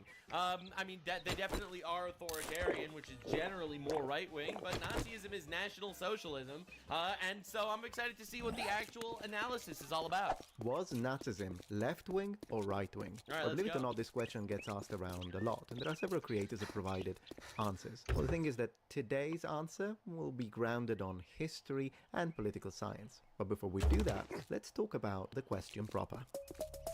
All right, let's do it. This question is a form of ahistorical syllogism. You'll see several people giving you answers today in the comments down below. They're saying people will not watch this video and they will type either obviously was right wing or of course it was left wing. In my opinion, there are two major problems here. One, they use the American left-right dichotomy or political spectrum and they forcefully apply it to historical European political regimes and ideologies. Hence, the first problem with the question proper is geographic or spatial nature. Two, they use 21st century political spectra and juxtapose them over 20th century politics. Thus, the second problem is temporal. The incongruence between modern and 20th century political... I mean, especially because, like, you see the parties flipping and switching all the time, right? You know, like, I mean, the left is always the party of racism and violence, but for different reasons, it seems. Definitions within the right-left dichotomy is a complex phenomenon rooted in evolving socioeconomic shifting of global dynamics. Thus, See, the KKK used to be left. Oh my God. It is actually still left wing. See, Don You're like doing me a favor with this one. discrepancy necessitates of a nuanced analysis of the factors that contribute to this divergence. Maybe Within not. these dynamics, the correct and coherent answer is going to be fractal, as That's there is even no worse. clean definition overlap. History is a multidimensional phenomenon. Expecting, therefore, 21st century American political ideas to overlap neatly and perfectly with 20th century European political factions in order to come out with an answer is a flawed analytical method. So, the people who are categorically stating it was left-wing, it was right-wing, are not answering to comprehensive analysis of policies, ideologies, historical actions, military interventions, economic, religious and social positions pushed by said regimes. They are just insulting the other side. Feel free to do it, of course, but just so we are clear about what Very good point, which is why it's very fun. It's very fun. One of my favorite things to say about left-wing people is just by basically saying Nazism is left-wing. Now, the reality is, it is left-wing. Right? I don't want to be controversial or anything. It literally is a hyper-socialist party. It's about, you know, completely uniting all the power of fucking dictatorial ruler, tyrant fucker, and that dude literally owns all the things. So yeah, no, of course it's left-wing. What are you talking about? They believe in all the artsy-fartsy stuff, right? Just like all the libtards, right? Artsy-fartsy. And he believes in literally treating different ethnic groups differently. Specifically, also, look, I don't even need to be controversial over here at all. Like, literally at all. What? Those answers. Like the whole, we have to abolish, destroy the rich, defund the rich, or whatever, that aligns exactly with Nazism. It's incredible. Make no mistake, Nazi is a slur, and so people want to use it to identify and describe their political opponents. That is why, I would argue, it works as a conduit to the detriment of your position when it comes to mass and public opinion. In this framework, fascism and Hitler are currently at negative balance. They are derogatory, and with that established, the following closely represents the train of thought leading to this usage. Nazi bad. We all agree with that? Okay. You Nazi. You bad. It's a simple process. That's how it works. Really, it doesn't require... I would argue that it's even worse than that, actually. I would argue that it's you Nazi, and therefore we should kill Nazis, so therefore we should kill you. And that's why the left is super happy to call people on the right Nazis, not because they think they're Nazis, but basically to give themselves an excuse to murder you. Because the left is a completely and utterly God-devoid, hedonistic group of retards that want you dead. Now, you probably think, whoa, are you really putting everyone in one group? There's so many differences of thought. True. But most of them are retards that want... Okay, I don't know about most of them. But a lot of them are actually retards that want you dead. And deep empirical analysis grounded on historical political science is one of the reasons why the media uses the word constantly. Yeah, who would have thought the media full of shit? You see, once you take that leap, your historical vision will be irreversibly tainted. The question is flawed to begin with because its basis, namely the expectations and the present of evaluation, are not in alignment. And on top of that, this has rendered the traditional unidimensional political spectrum increasingly inadequate for capturing the complexity of 20th century political parties. And all of this reflects the ongoing evolution of political taxonomy. So, what do we do now? Well, to answer this correctly first, we need to ensure objectivity to our analysis. Focus on attitudes towards private property, and wealth redistribution patterns. Yep. No private property, it all belongs to the state. No, distribute all the wealth and just kill the rich Jews and you redistribute it to everybody else. Yep, we know. Needed even implementing a mathematical apparatus. Also, we should explore and take into consideration the political allegiances that occurred historically. Dude, you want to hear the craziest thing that proves that Nazism is left wing? So, in Nazism, they remove people from the gene pool to not pass down genes that they don't want to be passed down, to remove traits from the next generation, and by murdering a lot of people. And leftists literally institutionalized a modern-day child holocaust, murdering infinite babies. Alright? Literally murdering people for the sake of not passing down genes to the next generation. That's right. Leftists are the modern-day eugenicists, just like Nazis. And the sort of opposition to the regime in question, the Nazis. So let's do that. Welcome to our comprehensive qualitative analysis. Yeah. Some people will Planned Parenthood is a Nazi ideology. use the nomenclature as a gotcha moment to place the Nazis within the political spectrum. In other words, Nazism stands for National Socialism, so they were socialists, hence left-wing. Yeah. Now, nomenclature alone cannot be used as the basis for classification. It's too shallow and unscientific as a parameter. This is regardless of whether you think they were left-wing or right-wing. Let me prove it to you. If the name of any given party is the basis of the argument Look, the name doesn't prove everything, but it definitely did get that name for a reason. where they stand within the left-right dichotomy, then is the Communist Party in China Republican in the American sense? I mean, it's the Communist Party of China. It's obviously left-wing. the People's Republic of China. Oh, get the fuck out of here. That's not the same as socialism. Okay? Republic doesn't mean fucking anything. That's like, get out of here. No. That is not the same as saying communism in the name or socialism in the name. Socialism is a left-wing ideology. Republic isn't a right or left-wing ideology. God, bro, republic is a description of a nation. Get out of here, bro. This is the most false dichotomy of all time. Words don't have meanings. What do you mean? I know that he's obviously kidding. Probably. But nah, dude. Similarly, is the Democratic People's Republic of Korea, aka... Bro, stop! Republic isn't an ideology. Dude, it's a form of governance. It's not an ideology. Unlike communism, which is an ideology. Socialism, which is an ideology. Left-leaning ideologies. A North Korea. It's called the United States. We're all united, like collectivism. Democratic? Yeah, didn't think so. And if you really want to break your brain, I made a video not too long ago talking about ancient democracies, such as, for example, Greek democracy, which was a form of pure democracy, and then I compared it to modern democracies and to see what they differed and what areas they had in common. Well, in the comment section of that video, as it happens, my American viewers began a flame war, whereby you had people saying, no, America is a democracy, and other people saying, no, America is a constitutional republic. Right. Well, do you know what Italy is?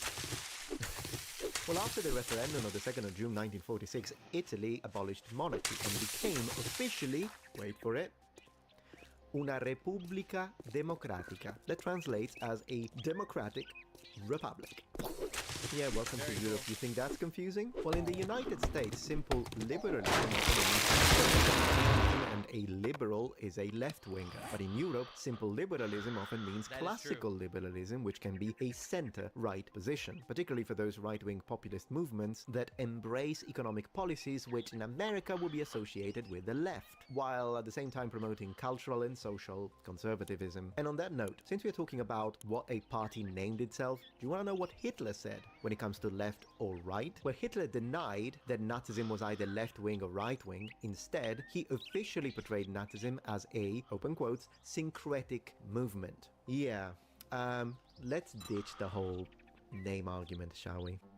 Except the name argument does make sense because they were literally socialists. You know? Like, I'm not trying to be controversial or anything. They were literally socialists. The name argument does have an effect here. This is not the same as calling something a republic, okay? So what do I propose as an alternative? Well, personally, I think that the best way to define Nazism is a totalitarian dictatorship. That's going to be our basic core definition to identify what we are talking about, instead of using the American left-right spectrum. Then, after having established firmly what Nazism is, we can then look at the policies one by one and decide from an American contemporary perspective which of these lean right and which lean left, based on their salience. Alright, that sounds good on paper, but let's try if it works. What defines totalitarianism? Centralized authority, strength in the military, militarism with resources directed to domestic population, authoritarianism and dictatorial rule, repression of freedom of speech, and systematic elimination of political opposition by violence, expansionistic foreign policy, and conquest through military might. Already note that all three historical totalitarian regimes of the 20th century fit very neatly within this box. German Nazism, Italian fascism, and Soviet communism. In other words, when we examine the practical... In other words, they're all left-wing. Wait, did I say that out loud? ...manifestations of these 20th century regimes strike... Alright, hold up. We have to look at this 1 second. Hold up. People are gonna be upset. Alright, centralized authority. Okay, Asmongold believes in that. Strength in the military. Alright, Asmongold believes in that. Militarism with resources directed to domestic population. Yeah, Asmongold believes in that. Authoritarianism and dictatorial rule. No, I wouldn't say I wouldn't go that far. Repression of freedom of speech and freedom of press. It's not true. Alright, Asmongold is not a Nazi, guys. We did the test. We did the test, guys. It's okay. It's okay. Box. German Nazism, Italian fascism, and Soviet communism. In other words, when we examine the practical manifestations of these 20th century regimes, striking similarities emerge. For instance, the lack of individualism and individual freedom. Benito Mussolini himself publicly stated that fascism is anti-individualistic and accepts the individual only in as far as their interests coincide with those of the state. Well, yeah, but then again, communism, fascism, and Nazism might be considered quite different when it comes to their core ideology. So Metatron, are you really sure that they would fit each and every single one of these? Okay, let me prove it to you. Number one, centralized authority. Absolutely, all three. Strength in the military. Do I even need to comment that? Militarism with resources directed to domestic population. Well, in the case of the Nazi, of course, that meant the Jews, and it meant gypsies, and every single person that opposed the Nazi regime. But when it comes to Stalin, well, he murdered more of his own people than he did of his foreign enemies. Just putting it out there. Authoritarianism and dictatorial rule, repression of freedom of speech. But what about the freedom of speech part? And are we sure? Well, let me prove it to you. Let's do a little thought exercise. You are in 1940s Germany. You disagree with Adolf Hitler's opinions, so you go to Berlin, and in front of the whatever government building that they have there, you say, Hitler was an idiot. Yeah. You think you're gonna survive that? And into the concentration camps you go. But what about Italian fascism? Well, you go to Rome and you state right in the main plaza, Benito Mussolini was an absolute moron. And there you go, dead in the prison. Well, you probably die before you even reach the prison, but if you do reach the prison, you'll die in there. And once again, let's teleport you to Soviet Russia. You are in front of the Kremlin and you say, Stalin, who is a monster. Gulag, immediate. No freedom of speech. In fact, freedom of speech is the first thing that goes when it comes to totalitarianism. I might make a dedicated video to that. If you appreciate my content so far and wish to help ensure my ability to continue to tell it how it is, regardless of any possible backlash, please support this channel on Patreon. Any support helps me and my team of academics keep the channel strong and gives us the means to fight back against the political revival of history. Stand with us, form the wall, defend the truth. Same here, by the way. So what this tells us is that these... Subscribe to me also. Don't forget to go to my Patreon. Are not necessarily unique features of the right or the left, but they manifest as common ground on... They just happen to usually come from leftist parties. Look, man, it's just the reality. The extremes of said spectrum. It's the horseshoe effect. Extreme stuff, even if, ideologically, when compared with communism, fascism is indeed right-wing. You have authoritarian control. Both Hitler and Stalin established it. It was absolute centralized power. Propaganda and information control. I mean, the Nazis were quite famous for burning books, and a lot of those books were in fact communist books and socialist books, by the way. Terror and repression. And yes, mass executions were common on all of these regimes.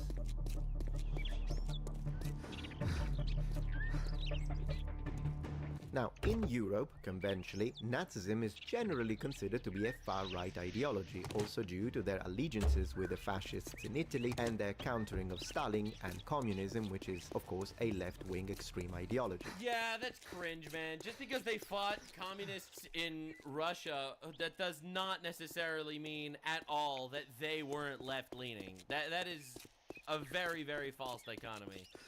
22nd of June 1941 and the invasion of the Soviet Union should stand as a clear definition of that. Besides, under Hitler, the newspapers of the Social Democratic parties are banned, functionaries are arrested, and whatnot. But once you start to look at this from the American political perspective, then the situation becomes muddy, if you will, necessitating a more nuanced item-by-item approach. You see, the Nazis, for example, had nationalized healthcare. Government was deeply involved in every aspect of industry, so we're talking about big government. The Nazis were not in favor of free market capitalists. And yes, I'll defend this one in the next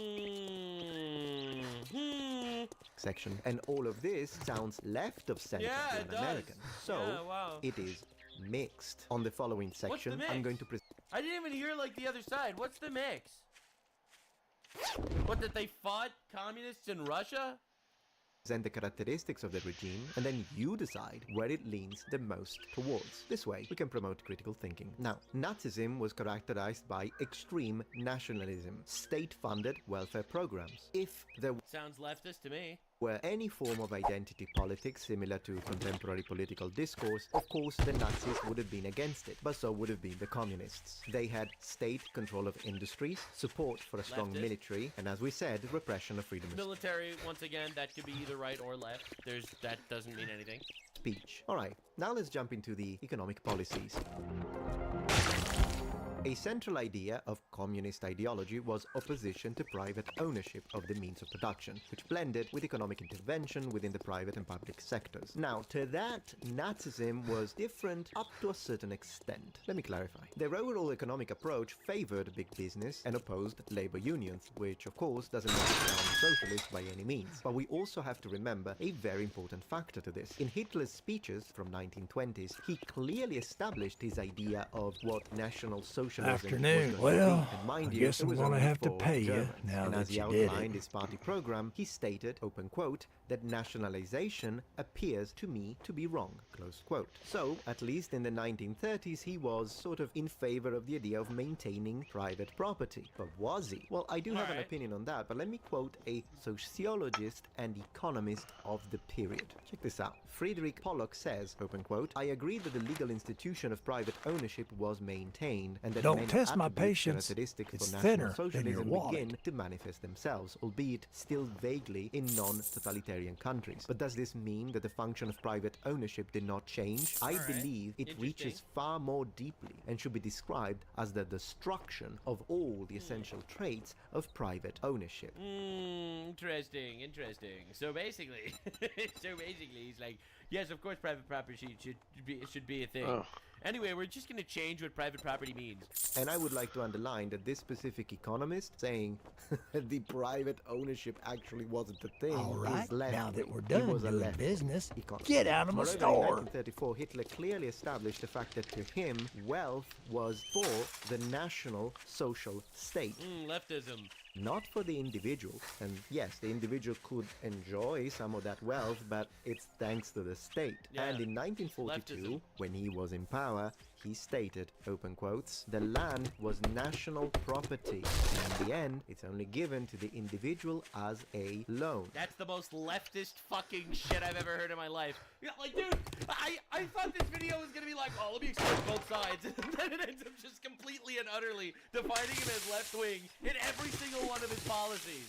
Does that sound like private property to you? There is more to it. In 1937, Hitler had already established the fact that he would demand private industries to produce something that the state defined as being necessary. And they had two options. They either do it, which I mean, listen, he literally wanted to remove all the undesirables from society, right? Just like how the left in America wants to remove the undesirables from society, right? He's got the eugenics, he's got eugenicism, he's got the fucking bullshit. All he was is like, he wasn't a cuck. I'm so vindicated right now, it's insane. is great, or they don't, in which case the state will take control of that specific industry sector. It's not big. Didn't have kids, you know, just like leftists. It's insane. Killed himself. The leftists kill themselves a lot more than people on the right, by the way. I don't know if you're aware. Didn't believe in God. All right, that's a classic leftist trait. Like, dude, it's crazy. What does he have to do? What? I don't even see any overlap with basic right-wing or conservative ideologies. He wasn't wrong, though. Yeah, says the retard. He fucked the entire Europe. He destroyed his own country. Aside from the evil that he's done, all right, which is unbelievable levels of evil, millions dead. Aside from all that, Germany is cooked. Europe is cooked. In fact, Europe is still cooked because of Hitler. Hitler was so bad that Europe became this cesspool slop pot, literally as a pendulum swinging all the other way against Hitler. So they imported infinite retards from the third world because white people are bad because of Hitler. Dude was such a fucking pathetic loser that aside from being unbelievably, demonstrably evil, all right, aside from being unbelievably evil, he also destroyed his country and all of Europe.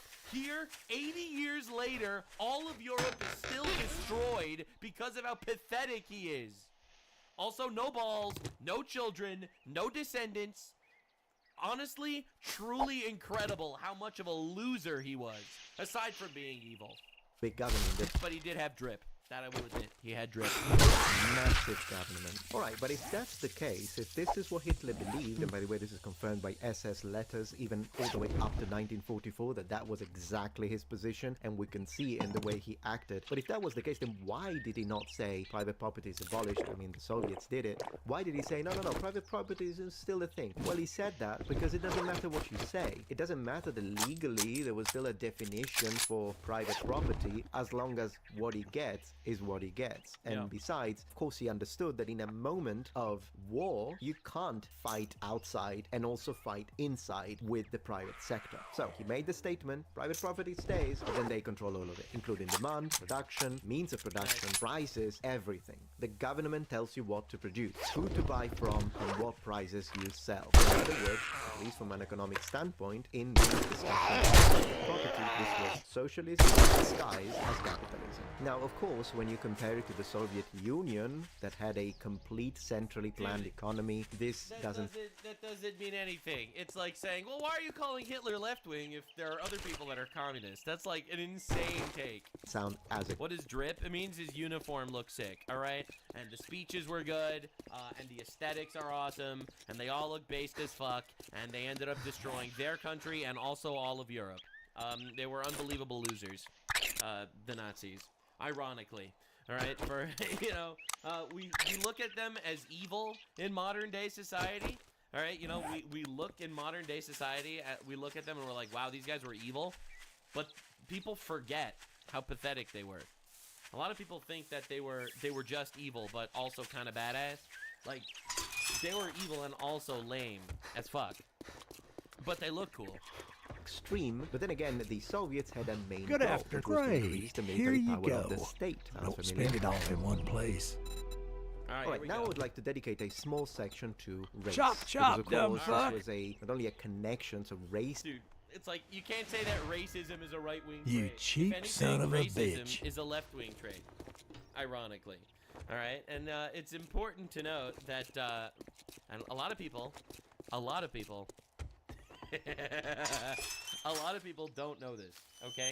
But I'm going to flip it onto your head, okay?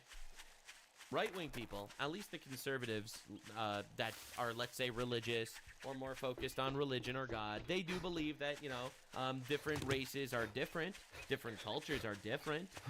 However, literally, every single different nation and person is still made in the image of God, all right? It was Christians that abolished slavery, which was a right-wing move.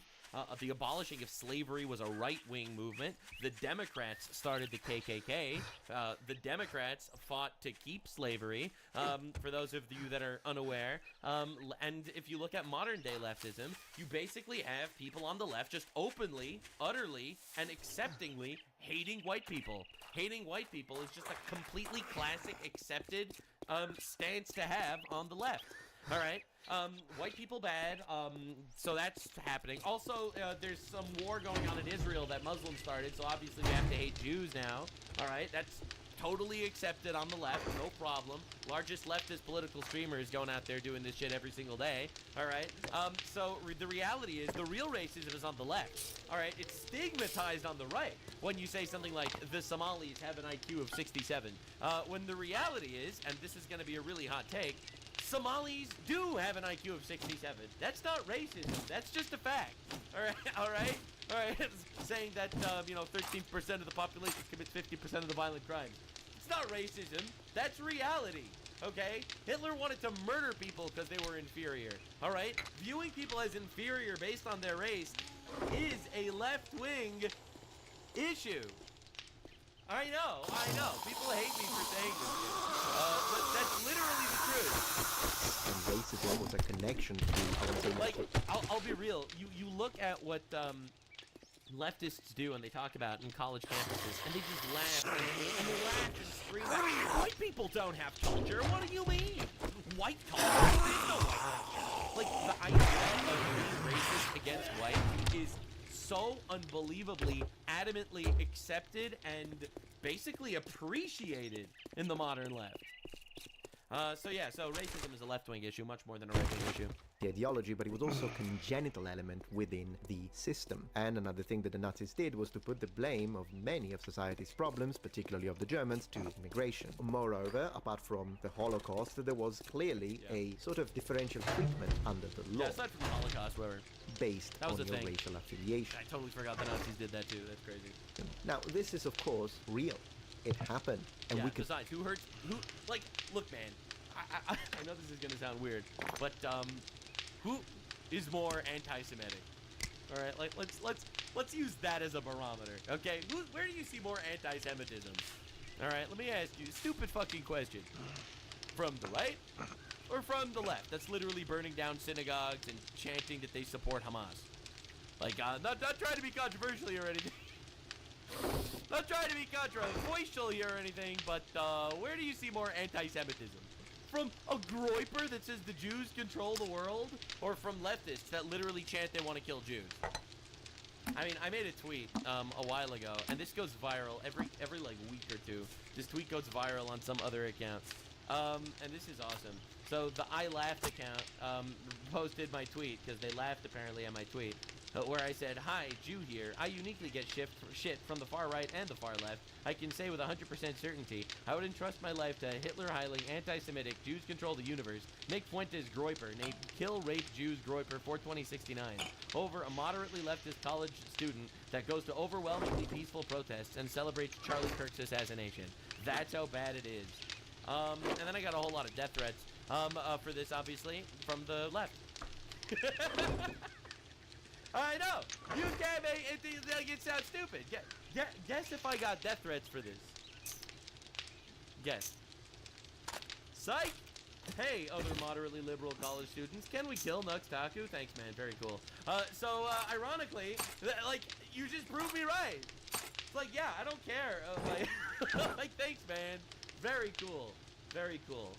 You can see some of these themes, particularly the ultra-nationalistic ones, in modern-day far-right ideologies. With that being said, let's also remember that if you think that racism denotes right-wing position, then you would classify Karl Marx as a right-winger. And the reason I say that is because if you actually read the article he published in 1844 called On the Jewish Question, you would absolutely consider to be racist. And also Marx didn't really like Mexico. Karl Marx, who was a Marxist, by the way. That's another thing that he did, and Friedrich Engels said quite a lot of horrible things about black people too. Yeah, so race, yeah, it's more of a left-wing issue, by the way. Yeah. Now I would like to talk about an argument that is the one that shocks me the most, and it's the claim that Hitler was a Christian. Now, yeah, that's just completely bullshit. Of course, I'm going to debunk this. I'm going to do it by, quoting from Hitler's own words, with his own letters, and then we're going to look at how he changed his rhetoric before and after he became chancellor and then dictator. But before we do all of that, let me just say this. Do you really think that the leader of the most anti-Semitic regime the world has ever seen would have worshipped Jesus of Nazareth?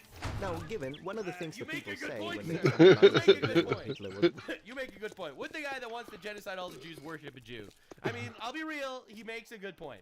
Christian is that they say that he was baptized as a Catholic, but I'd like to underline that not all Christian religions consider baptism or perform baptism the same way. I mean, differently from, for example, Jehovah's Witnesses and Mormons, the Catholics baptize you when you are a baby. So it's not like Hitler had any say to it. If that alone, the idea of being baptized within the Catholic Church, is enough for you to say, well, Hitler was a Christian, that you should consider Stalin a Christian since he actually went to seminary.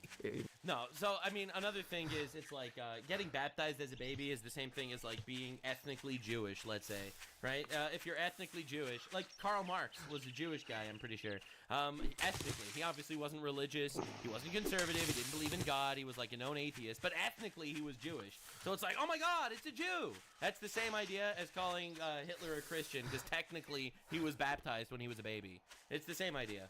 It was orthodox, but still. Hitler's real intent towards the church was eroding the core doctrines of the Christian religion until there was virtually nothing left of its original function, in order to slowly substitute it with a puppet used for social control, which would also have followed with the confiscation of all the places of worship, something actually quite similar to what is happening today. If you in want China. some So that fancy alone good doesn't make me afternoon feel greeting, confident go about, suck you up know, to Trader Hitler's Joel. Christian If beliefs. you want and some food the or fact that he drink, shot I'll quite a lot take of care of Polish you. priests dead. There is that. You see, during the beginning of his I political mean, thou shalt not murder is kind of like central, I think, to like Christianity. I could be wrong, but I mean, Name's Hitler, not you know. important. You better not Hitler fuck this up, expressed or I'll cut your favorable goddamn opinions throat. towards traditional Christian ideas. That's true, but later he abandoned them. Most historians agree that he was adversarial towards organized Christianity. Oh, and he also criticized atheism, so he had a bone to pick with everyone. Now, if you examine Yeah, he some was of an his angry little early guy. talks, you'll see that he considered himself as a German Christian. He said, I'm not a Catholic, I'm a German Christian, and even a member of positive Christianity. Not member, but like a supporter of positive Christianity. But you see, positive Christianity is not even Christianity, as they rejected fundamental Alright, my core audience doctrines fell of off. I Christianity, don't know such if I'm as gonna the, play you this know, tonight. divinity of Jesus. So yeah, Nobody's not gonna Christians. watch. And when it comes to German Christians, it was a type of Protestant church or group that supported Nazi ideologies. That's why he said that. Thus, in Hitler's eyes, Christianity, Hitler detested Christian ethics. He said it was fit for slaves. And Wait, so this dude that detests Christian ethics, they're really gonna say that he was a right-wing guy? Like, come on, dude, what are we doing? in 1940, he said that the Christian church was right for Islam. And that doesn't sound like a Christian to me. So, the I mean, we do know that Hitler was friends with Muslims. idea that Hitler was a Christian is nonsense, and his ostentatious hatred towards Christianity wouldn't really work or go very well with modern-day faith and flag right-wing America. With all being said, as you can see, there are many aspects to this. Yes, some of it. Yeah, many aspects. He's left-wing, and there's really no other way to discuss it, to be honest. Policies were in fact right-wing, others would have been left-wing. Yeah, he was If you were left-wing. to take like one of those online, what you could do is try with your own, with your own understanding of these, you could try it and answer. Like every time you get a question, you could ask your question, what would Hitler respond to that, and Bro try really is trying to do. What would Hitler do? to do it, and Right, you'll see that alright, sometimes you'll go right, sometimes you go left. Therefore, Nazism should not be judged by whatever word Hitler crafted, and it should not be considered neither left nor right-wing, at least in the political Hitler was pro-Palestine too. Oh, that's true. He met up with like the Mufti retards over there in Palestine to work with them to kill the Jews in Israel. That's true, by the way. sense. The only thing in which That's true. He was the first pro-Palestine. He was the first pro-Palestine leftist. No. All right, we're done. Thanks for the video. Oh yeah, so he was a leftist. That's the end of the analysis. Thanks for watching. Bye. Like, subscribe, and this video was streamed live on kick.com/Nuxanor. See you there. Stay weird, man.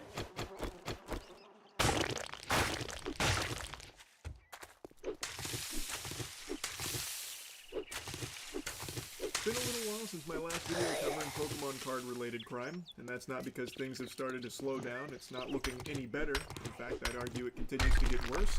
And I just thought, you know what, let's take a peek, see what's going on here, and I'll show you two of the most recent break-ins where thieves made off with hundreds of thousands of dollars worth of Pokemon cards, including one of them, an armed robbery where one of these fucking degenerate fungus worms actually brought a gun into the Pokemon establishment and then started breaking the cases while pointing the gun at employees and people that were just in the area.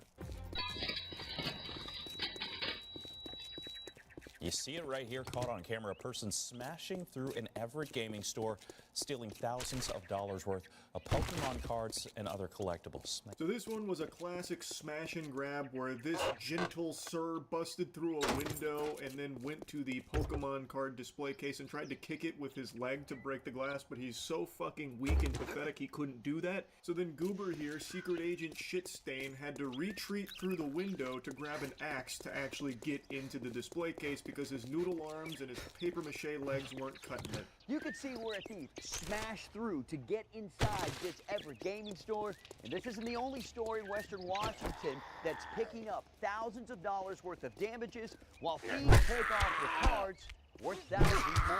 Card shops have to be getting robbed more often than gas stations and jewelry stores combined at this point. These fucking freaks continue to just burglarize local card shops, which, mind you, the majority of the time are just family-owned and operated businesses, in order to steal their products to scalp it online for like $5 worth of profit. It's so fucking absurd.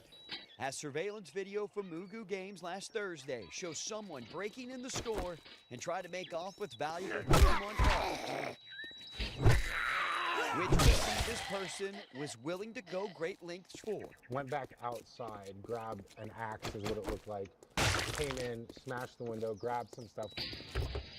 Owner Michael Doran says in total, over $40,000 worth of Pokemon cards were stolen. Just piece of shit, man. It actually infuriates me seeing just how common this has become with these card shops being burglarized. If I was a local card shop owner at this point, I'd be booby-trapping this bitch like it's Home Alone.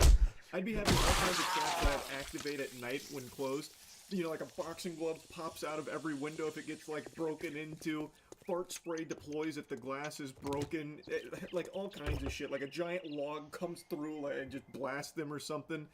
And then probably what I would also do, and what I imagine a lot of card shops are going to start doing, is I would never put any real product in the displays. I would only put proxies in there to represent the actual merchandise.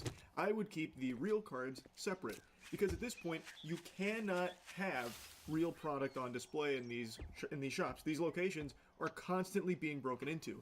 Dorn says this isn't new. We've been broken into 4 times. We've been armed. In between abortions, the left is absolutely, positively seething that Donald Trump, well, they're saying no kings, but he's not only the king, but he's also the kingmaker. Everyone he points to, they're either dead, they lose their elections, or, well, honestly, they kiss the ring. Iran is crumbling, Cuba is collapsing. Massey lost his election with possibly the greatest crash outs I have seen since Trump won his. Leftoids out there in the streets screaming for the human rights of the terrorists that the Donald is removing from this world. Screaming, oh my God, what if Donald Trump puts all the trans people in concentration camps? Don't threaten me with a good time, okay? If that happens, we'd live in paradise. Let's be real. Now, I'm not advocating for it. I'm just noticing that society would get measurably better very quickly. Probably by coincidence. Lock in, boys and girls. Definitely subscribe. Crazy Deep Dive today. New Deep Dive every day and all the things covered in the least homosexual way possible. Once again, please subscribe. It helps a lot. Leave a like. Be nice. Also, just wanted to update you. I will be on like a little vacation for like the next 2 days. Just letting you know, because every time I don't post for like a day, I get comments being like, oh my God, did the left get him? Not this time. In one of the most insane battle strategies I have ever seen, the Donald is taking Cuba. Marco is there. Marco's parents. Marco is in Cuba. They are calling for a revolution. As you know, we're from Cuba, so we have a lot of expertise in Cuba, and it's not going to be like the biggest thing we've ever done, but I will tell you, to a lot of they're weak, they're gay. It's not going to be like a big thing toppling the communist regime. We might just do it, you know, as like a side quest. People, it's going to be one of the most important. They've been looking for this moment for 65 years. So we're going to, in the meantime, we're going to have to help them out. They have no way of living. They have no food. True. They have no electricity. They have no energy at all. But they do have great people. There are a lot of great people. The people are great. The leaders are gay. We're going to give them all AIDS. It's going to be diabolical. So many Cuban friends in Miami, mostly in Miami and Florida. And they're unbelievable people. They're unbelievable entrepreneurs. Yeah. Alright, I'm gonna log out and get some lunch. Since I don't have a viewership anymore anyway, so